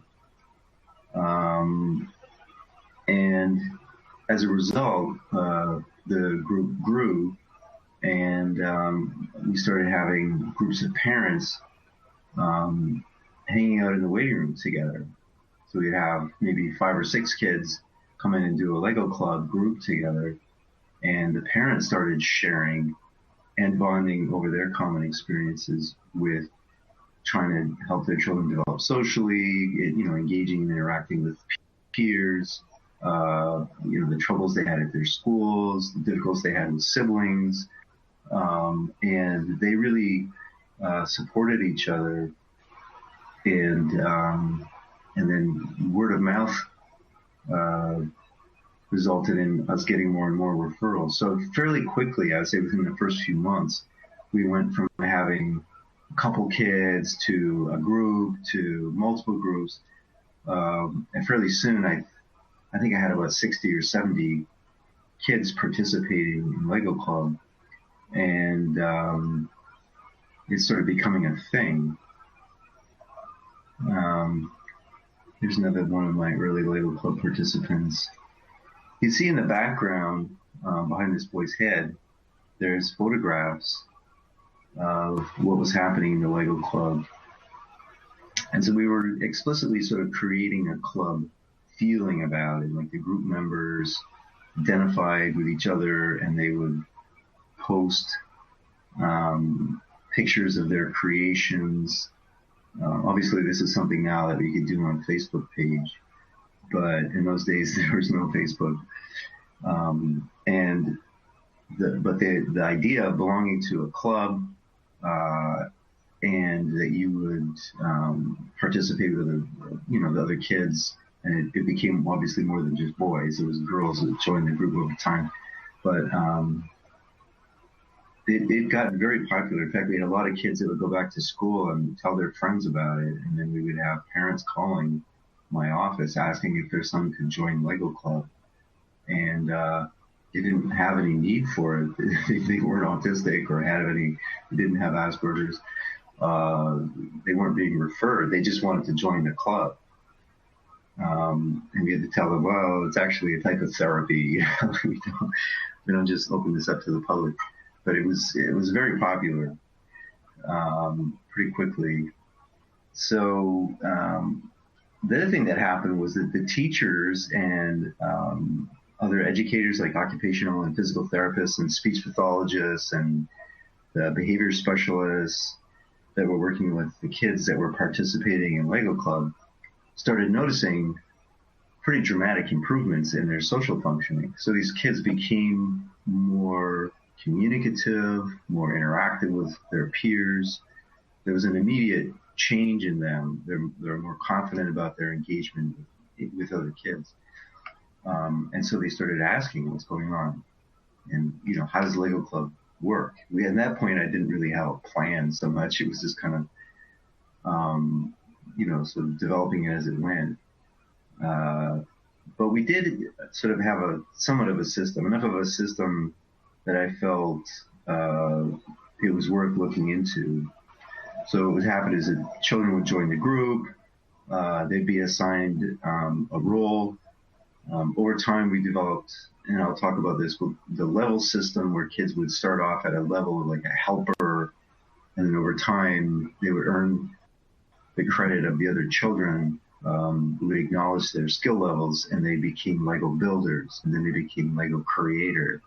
And then from being a Lego creator, you became a Lego master. And we had certificates for the kids along the way to say, okay, you achieved this level. Similar to like the belts that you get in karate class. You become first you're a white belt, and then you're a yellow belt, and then you're an orange belt, and you have to demonstrate your skills to everybody. That's kind of what we were doing in Lego Club. So as the kids got better in these skills, the other children recognized them, and they would take more of a leadership role in the room.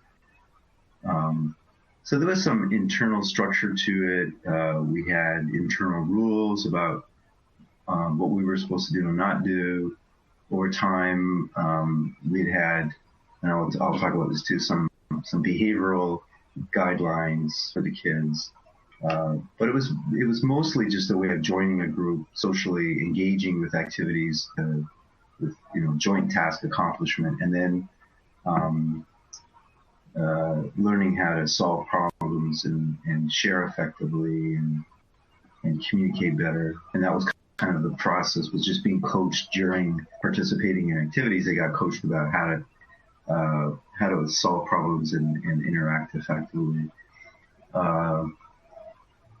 And at that point, I decided that this seemed like a thing.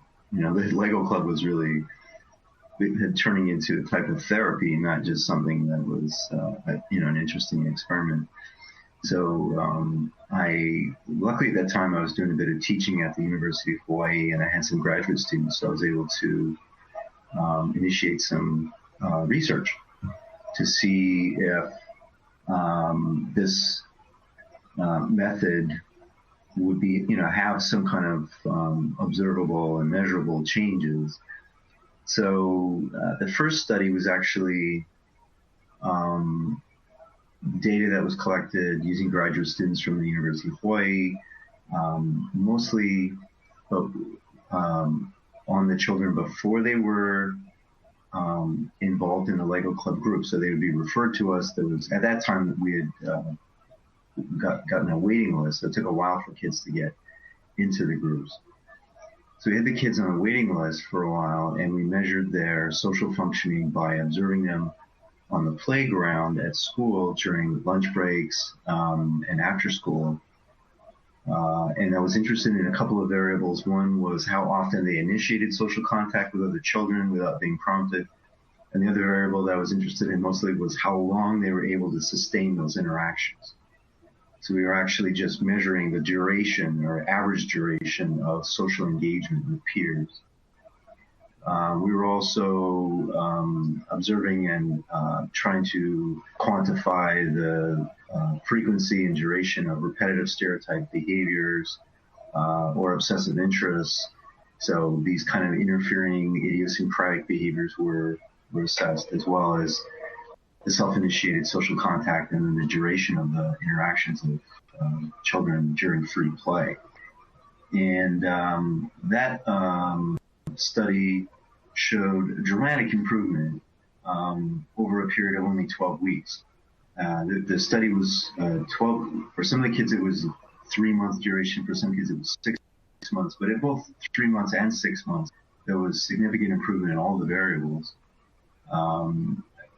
Using themselves as control. So it was a timeline design where the kids functioning during the waiting list period was the control measure for how they did after they initiated the group. And the outcome study was published in 2004 in the Journal of Autism and Developmental Disorders. It didn't get a lot of attention, honestly. I think people were curious. I had some very well-known people like Simon Baron-Cohen and Ami Klin and Fred Volkmar, who are big names in the autism world, were curious. It was, it's this, this Lego thing. It sounds very interesting, and they were encouraging. They patted me on the head and said, keep at it. Let us know if something comes out of it. But Ami Klin actually at Yale was one of the ones who said, well, does it seem to generalize more than just what you're looking at on the playground? Do you see improvements overall in social development? And so in conversations with Klin and Volkmar at Yale, I decided to do a second study where I focused on the socialization domain of the Vineland adaptive behavior scales. So the Vineland was used for a 3-year long-term outcome study, and I published that in the Journal of Autism in 2006. And it was around that time or it was before I published this study, actually, I got in touch with Simon Baron-Cohen at Cambridge, and he's the director of the Autism Research Center there.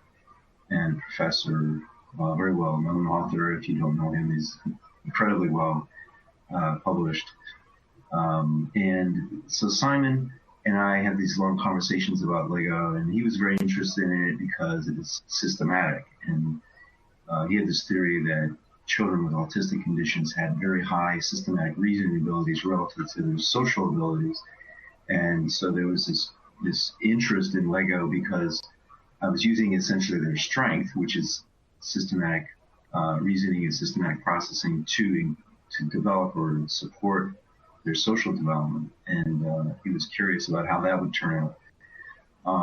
And so he thought this was worthwhile, and had one of his graduate students, her name was Gina Owens at the time. She's now Gina Gomez de la Cuesta. But Gina Owens was a graduate student at Cambridge studying with Simon. And she came and stayed with me in New Jersey. At that time, I had moved from Hawaii to New Jersey. And so she came and attended some of my groups, and I taught her about Lego therapy, and I wrote a manual for her to follow. And she used that manual to train some undergraduate students at Cambridge University. And they essentially did a replication study where they randomly assigned kids to Lego Club and to the social use of language skills, the therapy, and they did a replication study. Subsequent to that, there have been a number of published studies, and a much larger international interest as a result of that independent replication at Cambridge.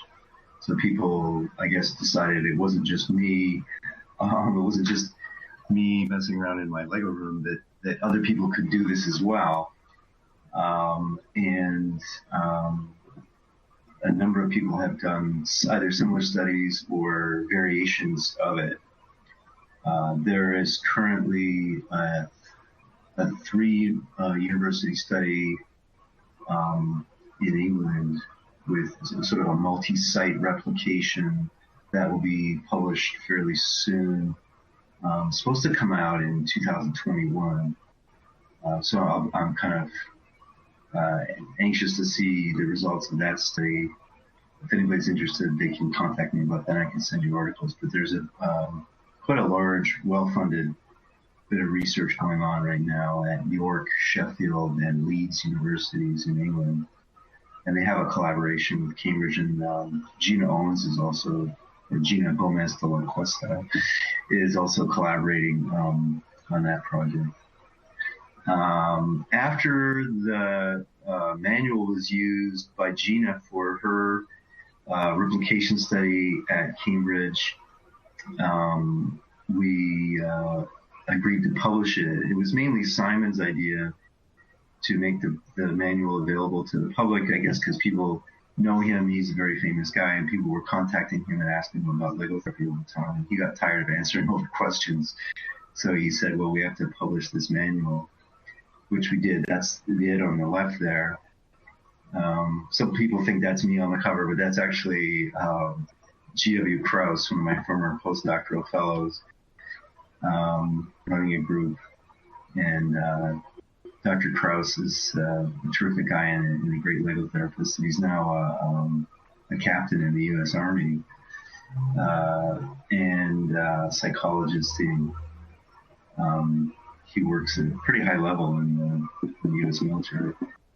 But the second book, which was published in 2017, is the story of Lego Club that I was just telling you about. So there are a lot of the case histories and the thinking and how Lego Club was developed was an important story, I think, because I want people to understand not just how to do Lego therapy, but why, how it was developed and what was effective about it. Because I think a lot of people, if they just read the manual, it's kind of hard to get the idea. The main thing I think people miss about it, often they don't read the second book, is that it's supposed to be fun. that it's really a club, and it's not like a classroom. It's supposed to be really the most fun thing these kids do all week is get together and have their Lego club. And we don't tell them that it's therapy. And too many people I see trying to replicate this approach, try to make it too much like a social skills class, and they teach kids things. And I don't think that approach works. I think kids really need to sort of experience the motivation from themselves to engage with other children and to identify with them and to have these collaborative experiences. And then it really has a lasting effect and a very personal effect on their emotional connectedness with other people. So over time, we were able to create a kind of Lego Club community that surrounded just these weekly group meetings where people would have activities outside of the group. So the parents would have the kids over to the house for a birthday party or a graduation ceremony, and they would host the kids on outings, and they really began to belong to a social group the way you would if you were on a sports team or some other social group, and that these kids really tended not to do well in those settings. A lot of parents try taking their kid with an autistic disorder to a football club or some other activity, and they don't engage very well with the other kids. But here they have more of a home, a family, sort of an extended family and a social network. And that is very sustainable. I know kids today who 20 years ago were in Lego Club, and they're still friends today. And they still know each other's siblings and, do a lot of things together. So in the early groups, what we focused on a lot were basically the brick level skills. These pictures, by the way, show a group of trainees, and I've done this in many places over the years. So these are doctoral level therapists of various kinds. You've got, I think, OT and speech and psychology, fairly young providers. And they work at a children's special needs center in Malaysia, in Kuala Lumpur. And I think some of the people that came to this training actually came from Hong Kong. So there was a Kuala Lumpur group, and then a group from Taiwan, and a group from Hong Kong. And as you can see on the second picture, it's kind of interesting. They started out, they're working on one very large set, and they were sorting pieces out. So they're doing some of the things that kids would typically do during Lego Club if they're building a big set, is they have to get the pieces organized. And then they start building, and then in the building process, there's some subcomponents that have to be put together. But there's only one set of directions for the set, because it's one big set. And in this particular case, it's a big Harley-Davidson motorcycle. But these young therapists know that the directions for sets are available online on the Lego website. So they got their phones out, and they started using the directions,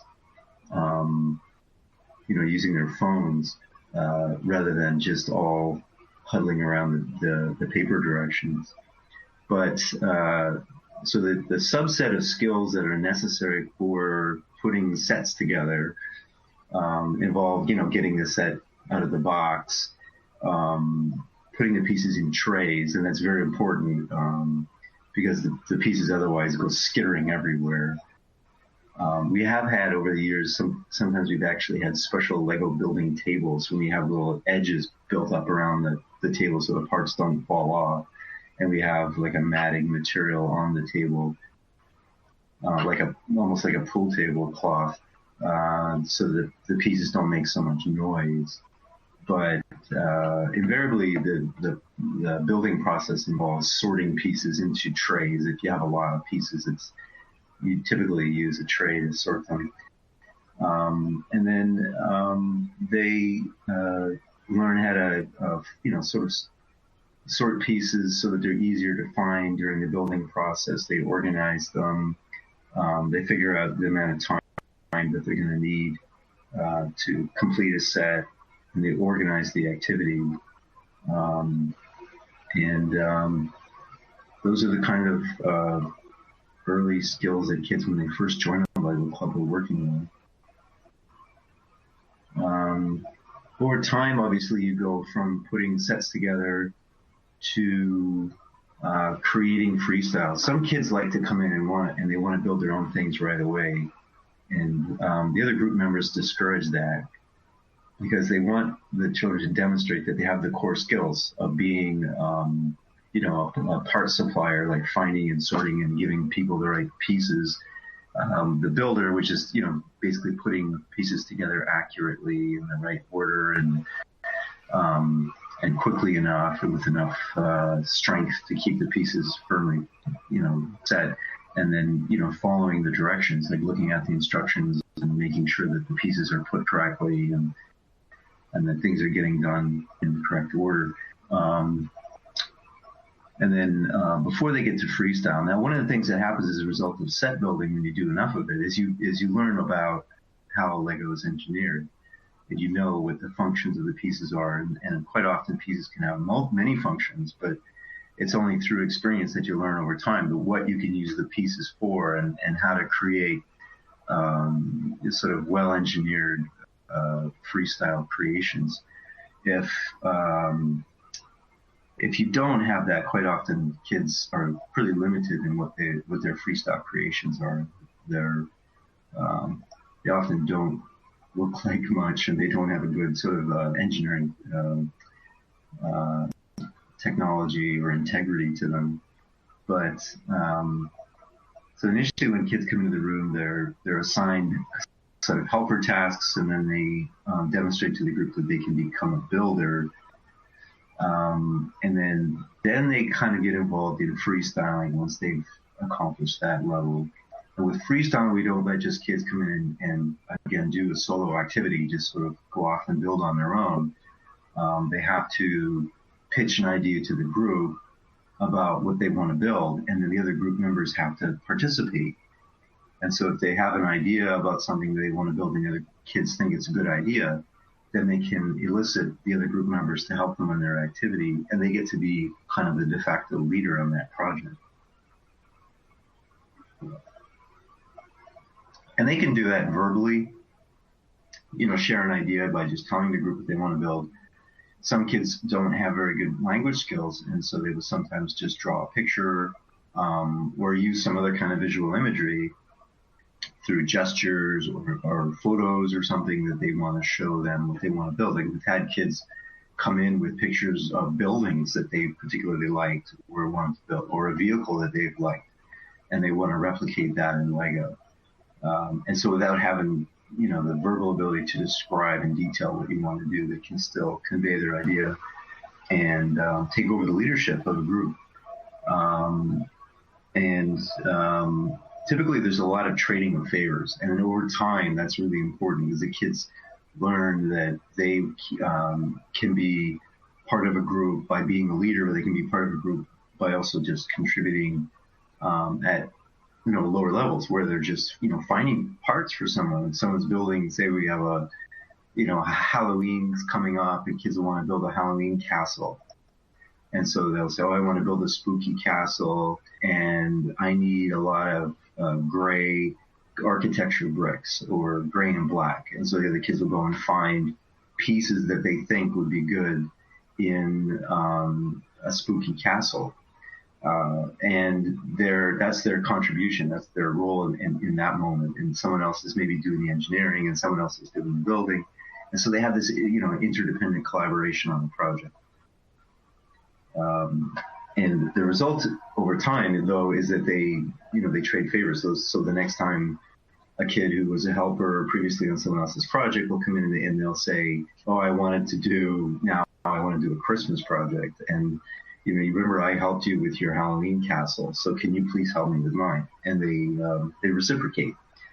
And that does really help sustain a more meaningful level of relationship over time. They get to know what the other group members are good at, with their, how they have helped each other, and they respect each other and their skill sets.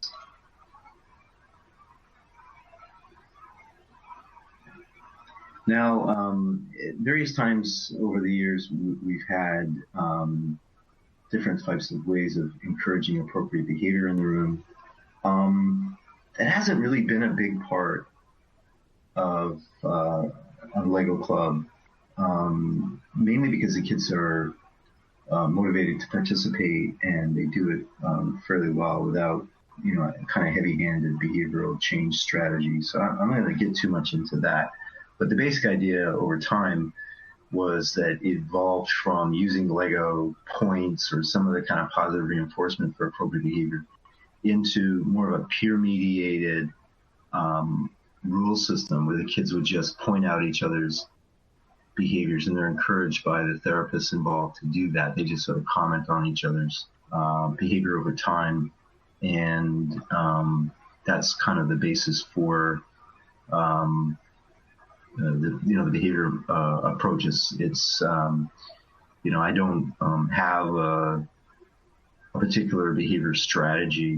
It's peer mediated. So if there's something going on in the room that needs to be addressed, we typically just refer it to the other kids. I know I'm running out of time already, but I just wanted to. Okay, this is another training. This training is actually being done in Puerto Rico. No, not Puerto Rico, Costa Rica. This is in Costa Rica. And these are therapists that work in a private children's mental health center. As you can see, we've got lots of Lego out and have been working on a variety of projects. And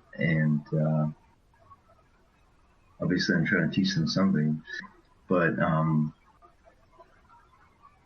over the years, as I was saying, the kids typically want to come up with their own rules for the group. These are rules that I don't enforce. They are self-enforced. So if kids are going to participate in the room, they kind of self-police.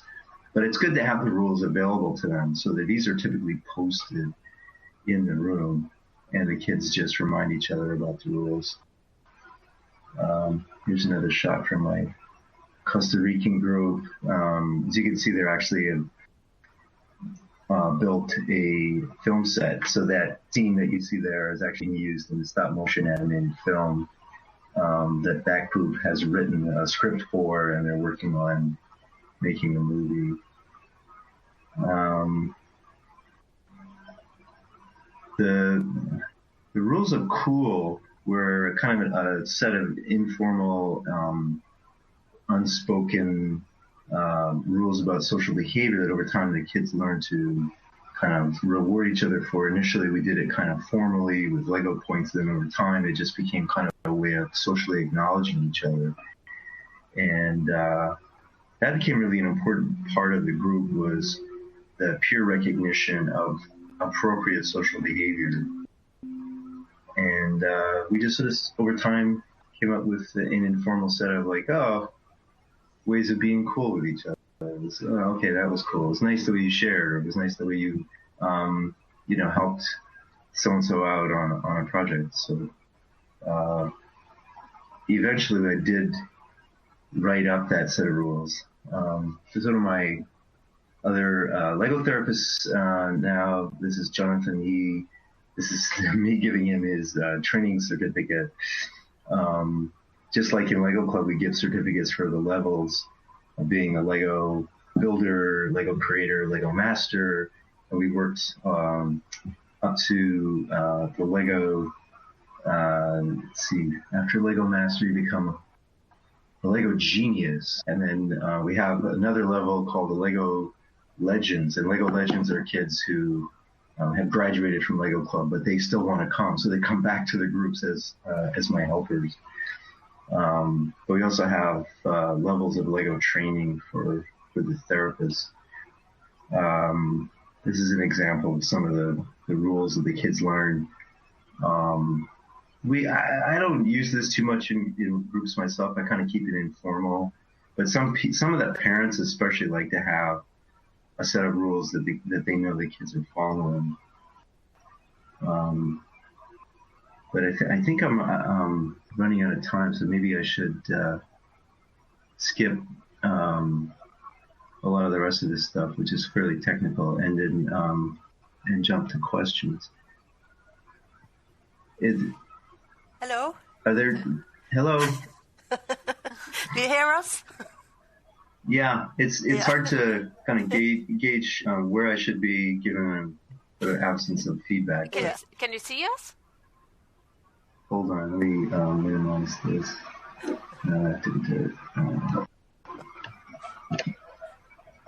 I'm going to have to go here, there. Yes, I can see you. Yes, you can see us. Well, you're right. We are running out of time. Yes, but it was very, very nice to have you here with us today, Daniel. Noen spørsmål, Øyvind?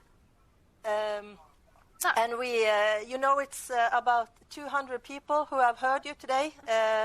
Some in the audience in the room here with us, but the most of them it's digital. Yeah, it's digital, of course, of COVID-19. Yes. So, but it was very nice to hear you, and I hope that more people in Norway now have opened their eyes and ears for the Lego therapy and will use it in the future. Yes. So, no questions? No? But then we just must have to say thank you very much. And perhaps we can keep in touch. And perhaps you one day will come to Norway. I would love to come to Norway. Yeah. But certainly if anybody, maybe you can circulate my email address. Yes, we can. Yes, we can. And if anybody has specific questions or if they want copies of the articles or ways of finding the books, I can help them with that. Yes, that would. Thank you very much. Yes. But then we just have to say bye-bye. And again, thank you for being with us here today. Oh, you're welcome. Thank you. Bye-bye. Bye-bye. Lunch? Ja, nei, da det vel, hva var det, til kvart over... Da det Baker. Ja. Da det J. Baker, ja. Kvart over.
Yes, da, velkommen tilbake. Da det tid for å høre Jed Baker. Han skal snakke litt om social skills training. Nå det sånn at Jed Baker kunne ikke være med oss live her i dag, som han traff med i går, så det spilt inn. Men det jo Jed Baker vi må bygge på, altså i hvert fall de sosiale ferdighetene, rollespillene og ideen bak videomodelleringsfilmene.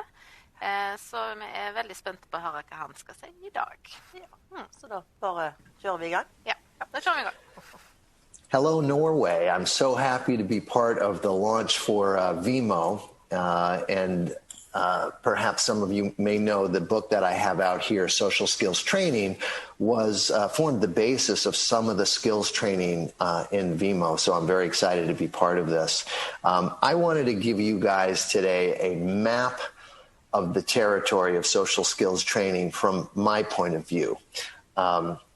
And just what are some of the key issues when we have to sort of teach skills and how to do that in an effective way. I'd like to start, though, with a message of hope for a variety of reasons. One, we're in a global pandemic. We've never been so much all together as a globe. And we need hope, certainly in our pandemic, in order to do the things that will work. We know masks work and social distancing and such, and hope allows us, to do the things we need to do till we get to the place where we have appropriate, treatments and vaccines and such. But I also want to talk about hope when it comes to teaching our children, because there's lots of interesting research that when parents and when educators have hope, they get better outcomes, because it seems they do what they need to do in order to get the better outcome when you have hope. When people lose hope, they stop working towards a better state. And so we know, for example, in education, years ago in the United States, they did a study that's wouldn't even be ethical to do now, but they told teachers that they divided up the class into those kids with high IQs, high intelligence, and low IQs, lower intelligence. And they then sort of looked at their grades and their outcomes over the year, and they found that the kids in the higher IQ group not only had better grades, but had better standardized test scores. Now, it turned out that kids were just randomly assigned to groups, that there was no real sort of high intelligent or low intelligent group. And what it said is when teachers had hope, hey, this kid's smart, when they believe a kid is smart, they kept teaching to those kids and they got better outcome. But when the teachers felt, well, this kid maybe isn't so bright, they stopped teaching. They didn't have hope that it would get better. They sort of gave up when a kid didn't understand. It tells us we never give up. We never underestimate any child, that when we have high expectation, high hope, we get better outcome. My colleague, Mark Durand, wrote a book called Optimistic Parenting. And he showed in his book, he was tracking kids with autism from the ages of 3 to 6 years old. And he said, well, he wanted to see what was most predictive of how out of control or aggressive children's behavior would be. And he thought, well, the most aggressive they were at 6 would be the best predictor of how aggressive they would be the more aggressive they were at 3 would be the best predictor of how aggressive they would be at 6 years old. Turned out that wasn't the best predictor. The best predictor of outcome, once again, was hope. The extent to which parents believed they could change their child's behavior could change, that led to better outcome, because those parents who had hope continued to work and teach and educate and give kids a better way to get what they need. And that's what we're talking today about. How do we teach kids a better way to get what they need? We're not here to sort of make kids look like everybody else. That's not the purpose of social skills training. The purpose of social skills training is to give our clients better ways to get what they want, better ways to navigate the world to their own goals. Okay? What I want to talk to you about, give you a quick overview, is the idea that there's lots of social skill training strategies out there, from video modeling, which is what ViMo is all about and is very effective, as a strategy. Video modeling, very effective, better for generalization in many ways than other methods, but there are also picture-based methods, verbal cueing methods, visual support methods. There are lots of ways to teach social skills. My point is, whatever strategy you use, including video, there are certain key components you have to keep in mind in order to be effective in teaching social skills.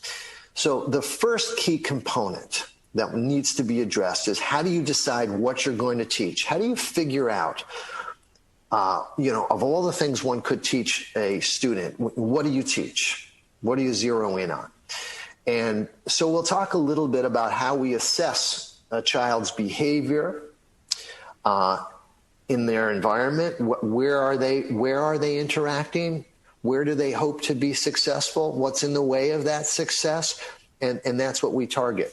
We can't just do a one-size-fits-all approach where we teach everybody the same set of skills.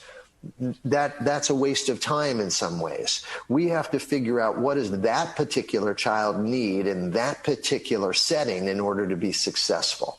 So we don't target everything. We just target those things that are practical to help that child succeed in that setting. Number two, we have to make sure our kids are motivated to learn. We cannot just start teaching students who don't really want to learn these social skills. Where's the buy-in? We need to make sure that our kids are on board. We're not doing social skills training to somebody. We're doing social skills training with somebody as partners. So motivation is very much about partnering with the student for them to meet their own goals. Number three, we need to select an appropriate way to teach. Certainly, children with autism have a range in terms of their understanding of language, and we have to pick a method that is suited to their language ability, right? So kids with less receptive language are going to need more visual approaches, more concrete approaches to learning, whereas those who have a high level of language comprehension, we can explain things at great length and talk about abstract concepts like how people think and feel when you act in certain ways. So there's a range of ways that we teach. I'll go over some of them. Number four, we need to make sure that we have a plan to generalize skills, because we know from some research in the States, Scott Bellini has done some of this research, that skills training doesn't generalize unless we plan for it. If we do a counseling session on Monday, there's no guarantee that that kid will use the skill on Tuesday, Wednesday, or Thursday unless we try some way to sort of prime them, cue them, remind them to use that skill. Number five, we need to think about targeting the peer community. It's not all about getting our kids to somehow magically fit in. It's also about getting other kids to reach out, to create inclusive environments where every kid is accepted. Every kid gets a chance to be engaged with others. So sometimes our training is not focused on the kid so-called with social challenges, but on everybody else to be more understanding, right? And then number six, we need to be able to measure outcome, to know if what we're doing is working. So I'll go over some ways that we measure outcome. So let's talk about the first issue. How do we decide what to teach, right? We want to figure out what are the skills that are relevant for the desired setting that that child is in. So if they're at school, if they're at a job, if they're at home, we want to know what do they need in order to function socially and successfully in that setting. Now, when kids have limited language skills, especially ability to express themselves, they need some kind of general communication system. So that's going to be a priority for kids who have limited receptive and expressive language. We need to develop a system to communicate, whether it's going to be through the spoken word or through pictures, like the PEX system, picture exchange system, or some other means like computer-based communication systems. if you have kids who have pretty intact ability to communicate, then we take a much more personalized approach. And we ask some very practical questions. For the particular setting that that child is in, what are they doing too much of or too little of in order to function successfully? And because we know social skills don't generalize very well, we're not going to select 75 skills for that kid to work on. We need to make a priority of a small set of skills. We got to make it user-friendly, right? What are the daily priorities? So, high school kids sometimes have to interview for a job. That's not a daily priority. But if a kid, has his finger up his nose every day, and as a result, nobody wants to talk with him or get too close to him, well, then that finger being in the nose is something we've got to work on, right? And so that becomes a key priority.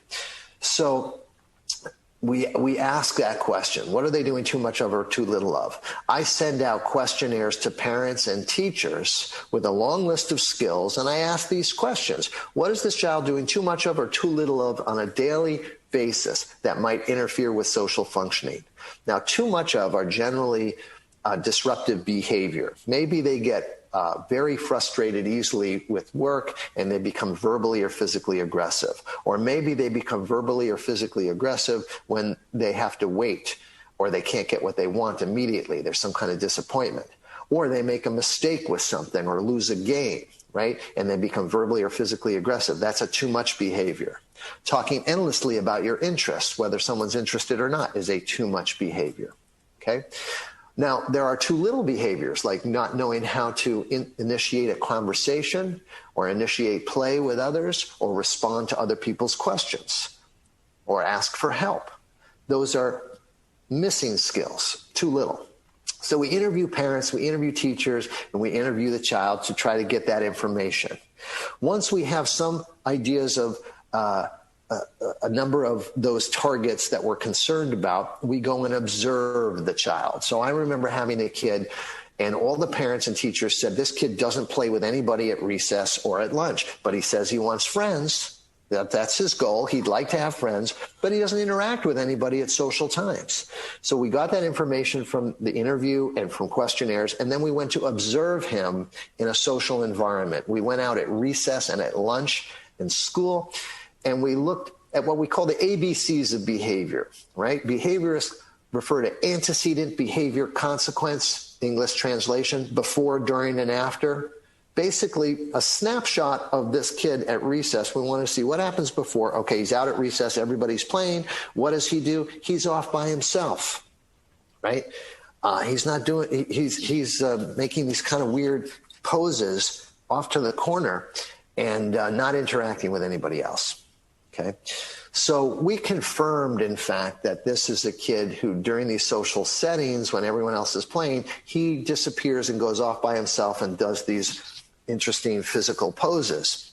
Okay, so we went back to our meeting with parents and teachers, and the child, him or herself, and began to prioritize what we were going to work on. So one of the things we decided to work on was helping this kid to initiate play or interaction with others at these social times. Okay, that became a priority. All the key stakeholders sat down together, and we decided, but almost by like democratic vote, something we hope will happen in the United States, we tried to take a vote of what is our priority. That was one of our priorities, okay? When we have too much behaviors, we're always looking for the triggers. Okay, this was a kid that was a missing skill. He doesn't initiate. But when you have kids who are aggressive or exploding, or we're always looking for the trigger, because the trigger is going to tell us how to create a prevention plan. What do we need to modify so we don't trigger this kid? And what triggering event do we have to help this kid get ready for?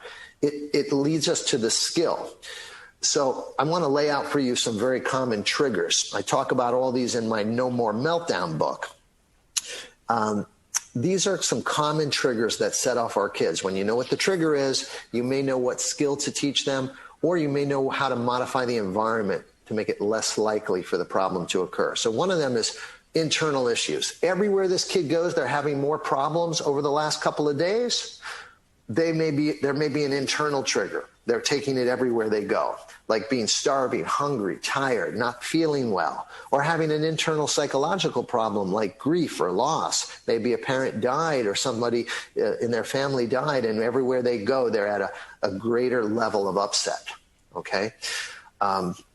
So sometimes we have to modify the demands that we place on a kid when they're in this temporary difficult state. Sometimes we have to teach a kid how to say, I'm not feeling well today, right? I'm sick today, or I have pain today. And so we know to lower the demands. Sensory issues is another typical trigger, right? So sensory issues may be overwhelmed by too much sensory information, or maybe underwhelmed. Kids with ADHD get bored very easily, right? And so they need more stimulation. And so one of the skills we teach kids is to be able to be advocates. Can they ask, hey, listen, do you mind if I use this fidget toy while I'm listening to you? Because otherwise it's hard for me to listen. I might get bored, right? Or I get overwhelmed with too much noise and stimulation. Is it all right for me to go to a quiet area when people get loud? Right? Lack of structure is another trigger. And that usually means lack of visual supports. So we see when a problem occurs, maybe the kid did not know what was expected of them. For example, recess is often like that, playtime, where there aren't signs where the different games are and how to get into the games. And sometimes we'll do that at recess and playtime in schools. We'll set up different signs of here's where different games are and here's where you stand to get into the game and wait your turn online, okay? So we add structure. Okay? Lack of structure can lead to problems. The next one is challenging work or some situation that they fear, right? That causes anxiety, like a phobia. So challenging work is something that happens in school for any kid who has learning difficulties. And so we have to modify the work, change the trigger, and sometimes we have to teach a skill like getting the kid to overcome their shame of asking for help. A huge amount of my work with special needs kids is to help them overcome their embarrassment for asking for help. That if you don't know something, it doesn't mean you're not smart. It means you're about to learn something new. And the way you do that is to ask for help. That's what smart people do, is they ask for help, and that's how they get better, right? Having to wait or not get what you want is another major trigger. So teaching kids how to wait, teaching kids that if they don't get one thing, there's something else they can look forward to, using timers and visual schedules to help kids wait so they know when they'll get what they want, right? And then another one is threats to self-esteem. Some of you might have perfectionists out there. And so we're helping kids to learn that if they lose a game or they make a mistake or somebody gives them constructive criticism, it doesn't mean that they're bad or no good, right? And that in some ways, if you can manage your emotions, right, that's valued more than winning a game or getting everything right. Mistakes are part of learning, right? Losing a game is part of getting better at that game over time. Okay? The next one is unmet wishes for attention, right? How do we help kids get attention in a better way as opposed to ways that make others perhaps get upset? Okay, so these are some typical triggers, and when we know the trigger, we can create a good prevention plan, which means, number one, we alter the trigger, like we lower the difficulty of an academic task. If there's a writing task, maybe we provide some help with writing, right? Some organizational help, a word bank for spelling. Maybe if they don't like the physical task of writing, they can sort of dictate it, all those kinds of things. And then number two, we teach the skills of how to deal with frustrating work, accepting no, dealing with mistakes, getting attention in good ways, advocating for sensory needs. All right? These are the two most important parts of a behavior plan. Alter the trigger. Number two, teach a better way to deal with it. Okay? And then we can reward the new skill, the replacement skill. We should not use a law system with kids who are upset and frustrated, right? We don't want to add fire to fire. We don't want to get kids more upset.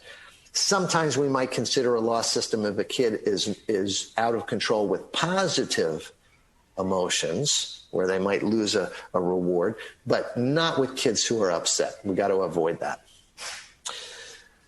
All right, so that was a little bit on challenging behaviors, some of the triggers, ways to replace them. I want to go to step 2 now of social skills training. Once we've established what we're going to work on with a kid, whether it's to replace challenging behaviors or to help a kid learn how to play with others, we have to establish motivation to learn, right?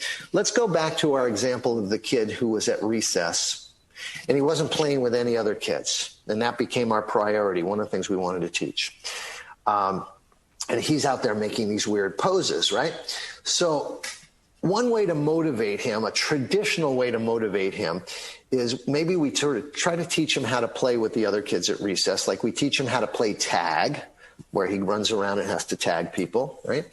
And he's a little reluctant to do it, but we say, listen, if you ask the other kids to play tag and then you play for 5 minutes, we're going to give you a reward. And so we can reward him, with a snack or access to a video game or whatever it might be. That's a traditional behavioral approach. We call it external motivation. Play tag, and then external to tag, we're going to give you a reward. And when you use things like this, use a reward menu, because what was rewarding Monday may not be rewarding Tuesday. So it's good to always have a menu of things that they can select. But sometimes we find there's no external reward large enough to get this kid to want to play tag. And so then we have to look at what we call intrinsic motivation. How do we make this a kid want to do it because it's part of their own goals, right? Maybe this kid says, I do want friends, and I realize playing with them will help me make friends. So it's part of their own goals, right? Because our job is not to just manipulate somebody's behavior. Our job is to consult with that child to give them a better way to get what they need. So if they want to play with kids, let me show you a way to do it. And how do we make the task more enjoyable? That's part of intrinsic motivation. In other words, playing with kids at recess should be enjoyable in and of itself, intrinsically pleasing, not because you're going to get a reward afterwards. So we discovered this kid does not want to play tag. That's not an interest to him. We don't have to force him to play tag. And we look at what he's doing out at recess. He was doing all these poses. Well, it turns out this kid is pretending to be animals, a grizzly bear, an eland, which is an African antelope. And that's what this kid was doing. He knows every animal in his head. And so what did we do? We decided we'll teach this kid to play the animal guessing game with other kids. That's something he wants to play. It's part of his own goals. So now this kid is motivated to join into play because we're going to play the animal guessing game with other kids at recess. Okay? So that's step 2 of skills training. We've got to find the buy-in, the motivation, using the client's own goals. Part of motivation is partnering with a student. One of the things that I always do when I work with any student, first thing I do is I sit down and I list their talents and their strengths and their abilities. So they see all of their terrific attributes, things that they're wonderful at, and then what they could do with their life because of that. Maybe they have a great memory for facts, and so therefore they can become an expert in a variety of things, and that can become a career. And on the other side, I'll put a very small list of challenges. And those challenges may be the thing that we're going to work on in terms of social skills. And we work on those challenges not because, you have to overcome those challenges. We just don't want those challenges to be in the way of your strengths. Your strengths are going to take you places. I will often use the parts of their testing results, if anybody's done IQ testing or other testing, to prove to that student how talented they are, how bright they are. I show them the numbers. I show them, here's where you're terrific. That's going to take you places. Right? Let me show you what I mean. Here's an example student. And we told them everyone has strengths and challenges. And we list this long list of strengths. Memory for facts, a good reader, great at video games. He's an expert in Japanese anime. He loves animals. He's a good singer. He's kind. He's caring. He's entertaining. as many kids with ADHD can be very entertaining. We talked to him about all of those strengths could lead to a great academic career and work career, that he's going places, that those strengths are really good predictors of success. On the other side, we talk about some challenges. So this kid had some ADHD and autism spectrum issues, and we talked about helping him get organized to be able to focus and manage his frustration with academic work and to be able to socialize more comfortably. And so that led to a list of supports, like a homework system, notes for missed information, possible medication for focus if he needed that, along with an exercise program, right, that helps people pay attention. And to begin to teach a couple of frustration and social and frustration related skills, right? So we need people to be able to partner with us to work on those challenges. They're able to look at those challenges better in the light, in the context of knowing all their strengths and their talents, right? That they have a very optimistic future ahead, and that's why we're just going to work on a couple of these things. The next key component of skills training, once you establish motivation, is skill acquisition, meaning how are we going to teach you? And we teach based on the level of language that you have, right? If you have very little language, we're going to use more visually based, concrete ways of teaching, where we prompt you in the moment, or we show you maybe picture stories, right? Level 2 is somebody who has language, but they still need a visual backup. They're still pretty concrete. And level 1 autism refers to people who have pretty good receptive and expressive language. And so we can begin to not only show them through visual means, which is always useful, but we can also explain things with words. How do people feel and think when you act in certain ways? So I'm going to come back to different ways of teaching, but let's finish the key components of skills training. The next key component is generalization. I always create a cue card, a little card, or some kind of prompt. It can be a digital app. Now, I think ViMo is allowing kids to have that, right? It will come up as a way to remind them of what they're working on. So before that kid goes to recess, there's going to be a cue card that says, remember, when you ask to play, you don't grab people. You can ask to play the animal guessing game and so forth. Cue, prompt, reward is the way I think of, or prime, coach, review is another way to say it. There's another way to think about generalization. Prime them before they need it, coach them in the moment, review afterwards, right? That cue card should be read to them, reminded to them. They should see it before they go into the setting. They get coached in the setting and then review afterwards. Just like if you're coaching a sport, you talk to the players before they go out on the court. You coach them on the court. Sometimes you call timeout and you review. Prime, coach, review. Peer sensitivity is another key component, and that's about making sure that if my kid is excluded or worse yet, teased or bullied, I create a peer community of people who will engage that student and protect that student. And then number 6 is how do we evaluate outcome, right? So the best way to do it is to see with our own eyes. If we want to see if this kid goes out to recess now and asks to play with others, like the animal guessing game, we go out there and we watch with our own eyes and we record it, okay? Another way to measure outcome is to get people's subjective ratings. On a scale of 1 to 5, how often does this kid play with others at recess? 1, never. 2, rarely. 3, sometimes. 4, usually. 5, always. So we're getting teachers and maybe that child's own perception of how they're doing out at recess. Subjective ratings are important measures because social skill success doesn't rely on the actual behavior you engage in, but how it is perceived by others. So those subjective perceptions are very important. There are also some social skill scales available, like Constantino's social responsiveness scale or Gresham and Elliott's social skills rating system. I don't use them clinically. Those are good for research. But the reason I don't use them clinically is because what's on those social skill rating scales may not be the skill that I've targeted. And so I want to create my own outcome measure, defining the skill that I'm looking for to improve on with this youngster. Okay.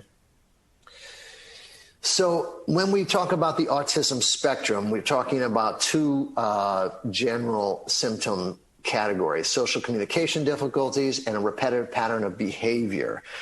But the ICD-10 social skill autism spectrum disorder symptoms and the measure in the United States has a severity level that we're looking at for autism spectrum. Level 1, level 2, level 3, which is what I was just talking about before. Level 3 autism, people have very limited language. Level 2, they have some language, but they're still concrete. Level 1, they have quite a bit of language, maybe what we used to call Asperger's syndrome, okay? But they still have trouble socializing. And how we teach depends on the level of autism you have. So when you have level 3 significantly challenged, we're not going to be able to just explain with words how to do a particular social skill. We're going to have to show you in pictures or video, right? Or prompt you in the moment. These are a list of some different strategies that we can use for level 3, right? The TEACH program was very much about using visual strategies. Visually based strategies can help people understand a schedule of where they're going during the day. There's a nice app called Visual Scheduler that allows you to create a schedule for your clients, okay? You can visually represent how to do a task or a chore, almost like in cartoon form, right? A picture story. You can learn to build something, to create something, basically like instructions you get when you have to assemble furniture, okay? You can use visual-based strategies to motivate people, right? This is a first-then approach to motivate. This kid is willing to work on their letters if he understands that later he gets the iPad as a reward. If you just say that to them, first we're going to do our letters, then the iPad, a kid with limited language doesn't understand it. But if you show them the visual first then they understand, okay, if I do my letters, then I get iPad, okay? These are a couple of books that I also like that talk about a variety of visually based strategies for some of those level 3 sort of autism, kids with autism, right? Who are that level 3 where they need a little bit more visual approach. So these are two books that I would also use, the TEACH approach to autism and visual supports for people with autism. Here's just another visual of sort of a schedule of how to say, you know, take a bath or wash your hair, okay? The PECS program is a very good way to teach kids how to communicate through pictures. So kids learning how to ask for candy with a picture of candy, and eventually gets to the point where he can sort of say, I want something, you know, or he can comment on questions. So the PECS system is a picture exchange system by Bondi and Frost to teach kids with limited language how to communicate. ABA, right, has a variety of strategies to teach kids, you know, a variety of skills. Now, ABA, the application of behavioral principles, has a variety of strategies associated with it. Discrete trial is a more traditional approach that is based on external rewards. Pivotal response training and verbal behavior training are also ABA approaches, but they have parts of it that really use more intrinsic motivation, right? And it's not that you're going to get a reward afterwards. It's sort of how do we make things more intrinsically pleasing? Let me give you an example. Here's discrete trial training where a child is learning to name different colors, and if he names them correctly, he gets a reward. In this case, it's an organic mango slice. Let's take a look. Thank you for fixing your cards. Should we work for some mango? Yes, I like the way you're sitting. You can have a piece. Okay, we're going to look at our colors. Okay, look at me. Nice job. Okay, look at the colors. Can you touch blue? Oh, you're so smart. You found blue. Give me a high five. All right, that's an example of a discrete trial, right? Here's a cue. They're different colors. A prompt, touch blue. And if you hit blue, boom, you get a reward. Okay? So you stamp in that association. Discrete trial training, low-VAS approach has been used quite successfully to teach kids all kinds of skills. But it's also been criticized that kids may not want to sit at a tabletop and do this 25 hours a week, and they may get resistant and annoyed. And so pivotal response training, created by the Kegels, Robert Kegel, Lynn Kegel, is also about doing a discrete trial, cue, prompt, reward. But what you do is you're starting with what the child is already interested in doing. You're not forcing them to sit at a tabletop and do discrete trials. This is me and my daughter when she was younger. She's not on the spectrum, but she agreed to do this video years ago for me to demonstrate pivotal response training. And so the assumption here is that she is on her own doing some drawing. So I don't take her away from the drawing to let's go do our discrete trials now. I use the thing that she's already paying attention to, right, which is drawing, to then ask her some questions about what color something is and what shape something is. And when she answers correctly, we continue to do the activity she enjoys. There's not an external reward like great labeling, now you get a mango slice. Here, take a look. Oh, what a nice drawing. Can I see it? Are these hearts or squares or circles? Circles. Oh, do you want it? Yes. Say drawing, please. Drawing, please. All right, you can have it.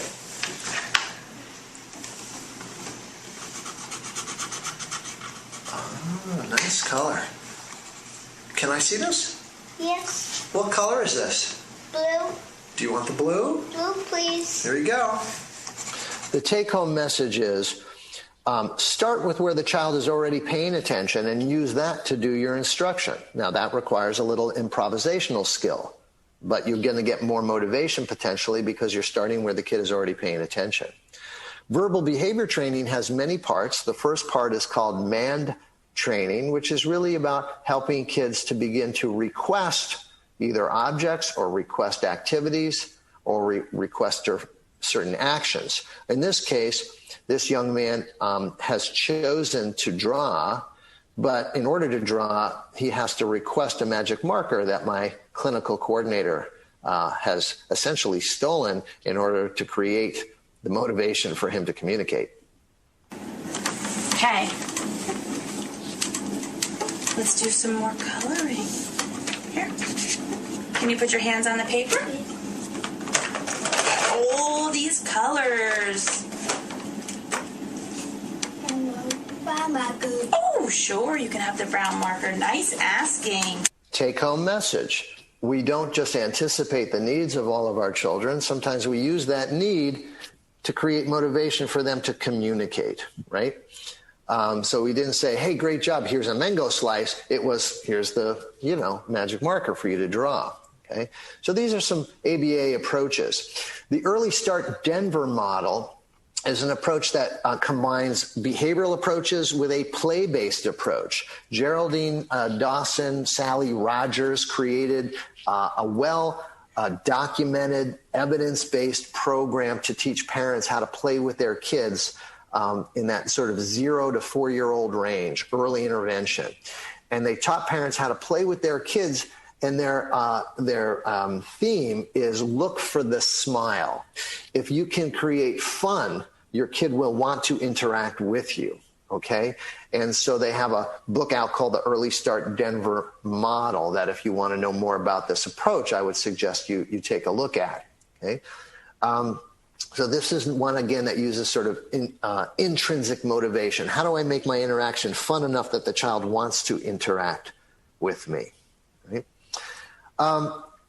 When you have kids with level 2 autism, meaning, okay, they have some language, we can explain things, but they still need to have some kind of a concrete backup. Sometimes what we do with kids like that, when we're, say, teaching conversation skills, is I will have a conversation web. So if I'm asking a kid a question such as, what did you do over the weekend? Or how was your weekend? I might have them have a form like this already filled in by their parents. And it says how their weekend was, what they did, where they went, who they did it with, when they went, how they got there, whether they liked it or not. And so now if I ask a question, how was your weekend, or what did you do, they can look at this and have a visual backup. Now I either write in the words that they can read, or maybe there are pictures in there to remind them. So this becomes a visual backup to conversation, making it easier for a kid with some challenged language to be able to recall what they did or find the words to say it. Picture books are another way. I have a couple of social skill picture books out. That's another way to help kids in that level 2 language area to learn skills, to see it, right? And not just to hear it. So these are the instructions for a skill called accepting no, that if somebody says no and you don't get mad, they may give you something else you want later. And so this is what we would show the kid, right? Hey, sometimes people say no when you ask for something. Here you are saying, can I play the game? And the teacher says, nope, you got to do your work first. The right way, you say, okay, and the teacher's really happy, right? Because you're doing your work. The wrong way, you say, no, I want to play now, and you're not doing your work. And look, the teacher's starting to get mad. Pictures allow you to stop the action, right? And show what people are thinking and feeling. The right way, you say, you did your work and now you get to play. You're happy and she's proud of you. But the wrong way, you didn't do your work and so you don't get to play and you're feeling frustrated. Pictures make what otherwise would be the invisible payoff of a social skill more visible. Okay? So we created these picture books years ago with kids in a school system, and then we ended up publishing them. So now we have the social skill picture book for young kids and for high school. Cognitive picture rehearsal is another picture-based approach for kids who need that more sort of concrete picture. So we would show a problem situation. We would show what we want the child to be able to do to get what they need, right? The behavior, the positive behavior, and then we show the good things that happen if they manage it in the right way. So here's a kid whose problem is he doesn't like to get off the computer, right? So Matt, here you are playing at the computer. Teacher tells you to get off the computer and you feel mad. But here we are showing him, a skill. He thinks if I get off, she'll let me use the computer again later and she'll give me a point on my reward chart. So he gets off the computer and she's so happy and proud. She says, thanks for stopping. And she gives him a point on the reward chart. And then later on, maybe at 2 p.m., she gives him the computer again because he got off on time. So this is how we prepare Matt before he gets on the computer. We show him this picture sequence so he knows if I get off on time, I get a point and I get to go back to the computer later. Okay? Pictures. Now, let's get to video. Pictures are really good for kids who can't remember what's in a video. Kids who are more concrete may need the pictures because it stays there where video passes. But videos have been shown by someone like Scott Bellini in his research in Indiana University to lead to better generalization. Because if you can see the whole setting of where you need that skill, people seem to understand the skill better and to be able to use it better.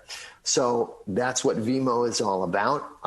Big fan of video modeling, and I think kids find it very engaging as well. Okay.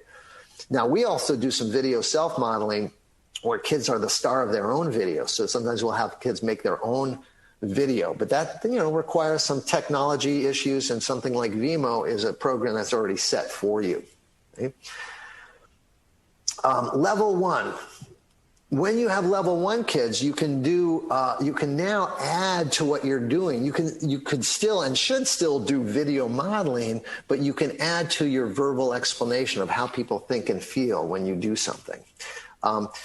Michelle Garcia Winter is a colleague of mine who has written a number of books where she is trying to teach kids on the spectrum and others to naturally take other people's points of view. She's trying to teach kids to always think about what might this person think, what might this person feel, to try to get them to be sort of natural mind readers. I think some kids can achieve that when you get them to focus on how might they think or feel if you do this. Some kids, it's very difficult for them to do that. And for those kids, I try to give them a map. Hey, when you talk about nothing else but Japanese anime, this kid who may not like Japanese anime may get bored, so you can ask, what do you want to talk about? I'll give them a map, okay? But what Michelle Garcia-Winner is trying to do is to be your own map, to naturally always think about that other perspective taking. By the way, Kathy Koning in Canada put our books together, Michelle's books together with my books, and found that she got really good results against a control group. So you're trying to teach people to do some natural perspective taking, but at the same time, for kids who can't do that, you're giving them a map of the territory. And that's really what I do with structured learning, and I think that's really what ViMo is very much about too. Didactic instruction, we explain the skill steps, right? How do you ask somebody to play? Or, how do you make sure your conversation isn't just one-sided? You explain not only what to do, but why. If I only talk about my interests, it's going to make the other person not want to talk to me, right? I got to talk about something that's mutually interesting. So we not only explain what to do, but why, and then we model it. The right way, maybe the wrong way. I've learned not to model the wrong way with kids who are attention-seeking, because they will imitate the wrong way forever for a laugh. And so you've got to know your audience. Don't always model the wrong way, but it's certainly model the right way. And then you give it out for practice. You have them practice the skill, and you review how people think and feel when they've acted in certain ways. So that's what we do then for generalization. We give it out as a practice assignment, but we also use some kind of cueing system, whether it's an app that comes up on their phone or a cue card a parent or a teacher or aide reads that prime them before they need the skill, like before they go out to recess or before they have difficult work, coach them in the moment, review afterwards. Now, on the bottom, I say you need a gimmick to do some of the skill instruction. Why do you need a gimmick? Because it's boring for kids to just learn in school sometimes. And so sometimes you need some kind of fun thing to get their attention.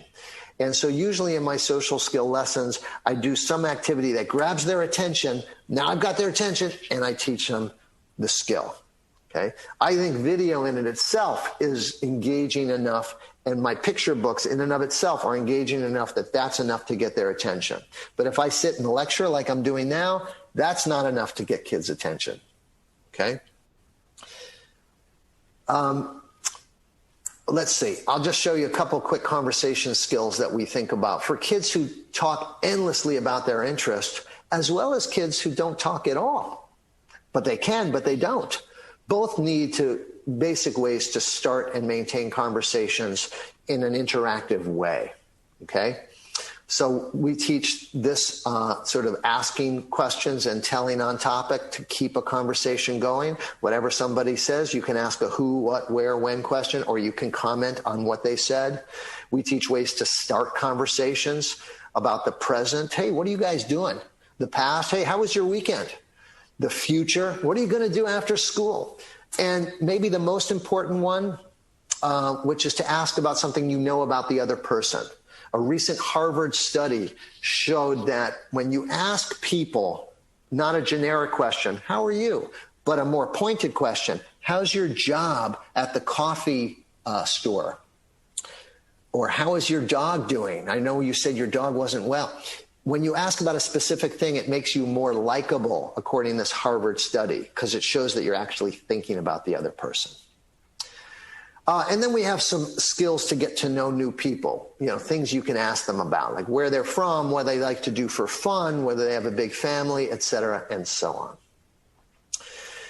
I want to end with peer sensitivity training, because with all of our efforts to get kids to learn some of these skills, we also have to work on getting everybody else to be more accepting and understanding. And that's what this is about. So take a look. This was from a school I worked in many years ago, 2006.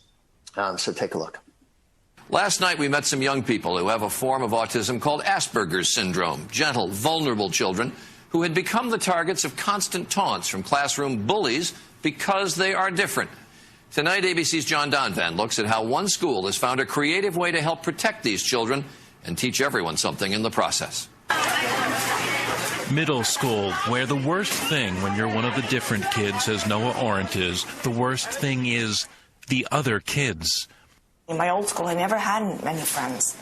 I was just merely called Game Boy Freak or stuff. Game Boy Freak? Yeah. That was before. This is now.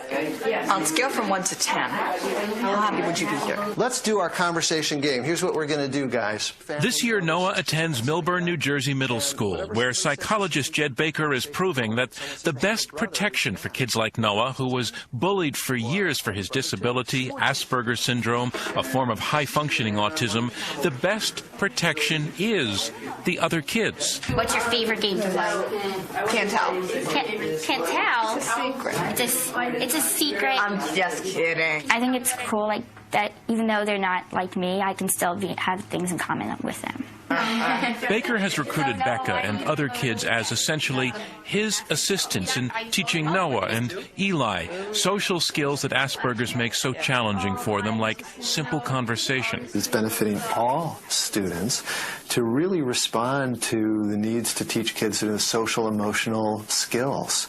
The thing is, they're getting it. So it's easier here. Yeah, Why? now I have like a big crew.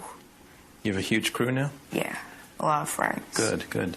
In fact, kids strive to get into the program here at Millburn. More than 90% of the 8th grade class is signed up, and bullying of kids with Asperger's, it's non-existent here. Working with what were once called the uncool kids has become a cool thing to do. Yeah, I think it's part of the identity and value of a lot of the peers in that environment to be sort of a good person. Imagine that. Yeah. You want to find out what game she likes? What game she likes? I like some kids with special needs. A lot of people just ignore them. It makes me feel really good that I made somebody else smile or just make their day. It's like I'm in heaven here. Really? But back there, it's like hell. So this is heaven. Yes. What Noah and other kids like him are learning here, they're going to need it because in the world outside, Asperger's will always make them different, and most people don't get the lessons they teach so well here at Millburn Middle School. John Donvan, ABC News, Millburn, New Jersey. One of my favorite things to do is we try to create those accepting peer environments. So I want to end with just some remarks to summarize what we've done. Look, when we talk about skills training strategies, so many strategies, I went over a variety of them. Video is certainly a superior method when it comes to generalization, according to Scott Bellini's research and others. But whatever strategy you use, whether video, picture books, social skill picture books, or structured learning, Michelle Garcia Winner's methods, whatever you do, you've got to keep certain things in mind in order to be effective. Number one, we have to assess their behavior in a practical way. Ask what are they doing too much or too little of for that situation. We don't just teach a one-size-fit-all set of skills to everybody. We pinpoint what does that kid need to function in that setting. Number two, we have to make sure they're motivated, that we've partnered with them, that it's part of their own goals, their own wishes to learn these skills in order to achieve what they want. We also need to select a strategy suited to the student's learning style, right? So based on their language functioning, what strategy is going to be understandable to them. And then we have to consider how to generalize the skill. Are we going to create a little cue card? Is there going to be an app or a reminder that comes up? Is it going to be somebody in their environment that reminds them to do the skill? How are they going to remember to do it, right? And then let's see what we're on here. 1, 2, 3, 4, 5. Number 5. Do we need to target the peer group? Is my kid isolated or worse yet, bullied? Let's create a peer program. And finally, measuring outcome, right? We need to know whether it's working, either because we've observed it or we've rated them. So I thank you, Norway, for listening in. I'm excited about the launch of ViMo. I hope it is useful for all in Norway and eventually globally. All right. Thank you so much for tuning in.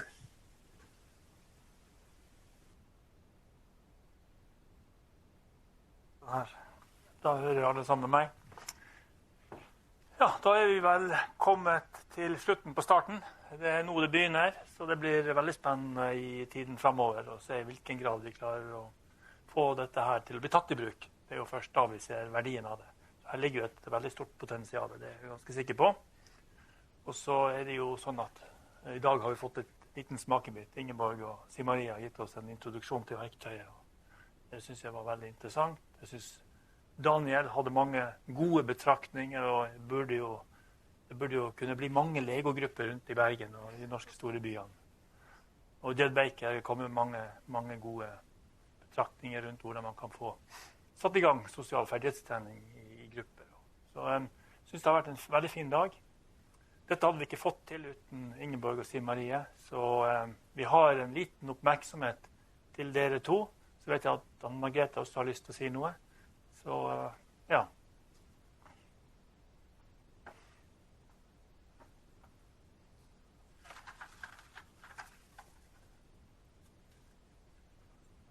Ja, neste slide. Og det var det,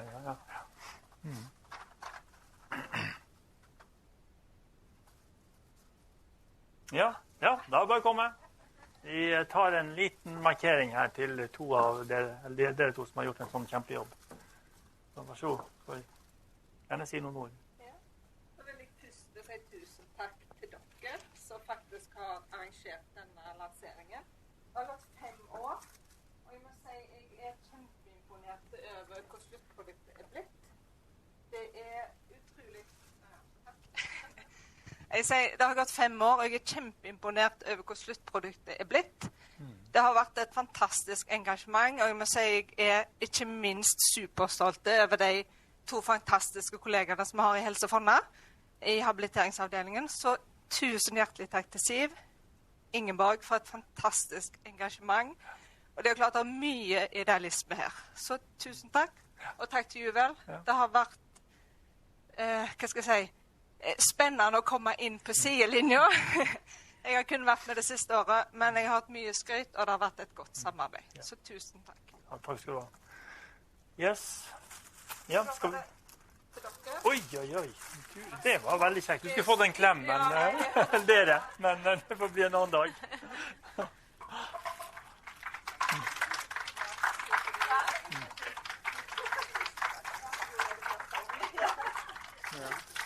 Ja.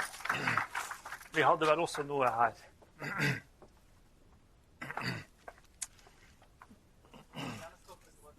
Det var dette teppet også, ja. Vær så god, her er... Å, hellandus. Tusen takk. Tusen takk. Jo.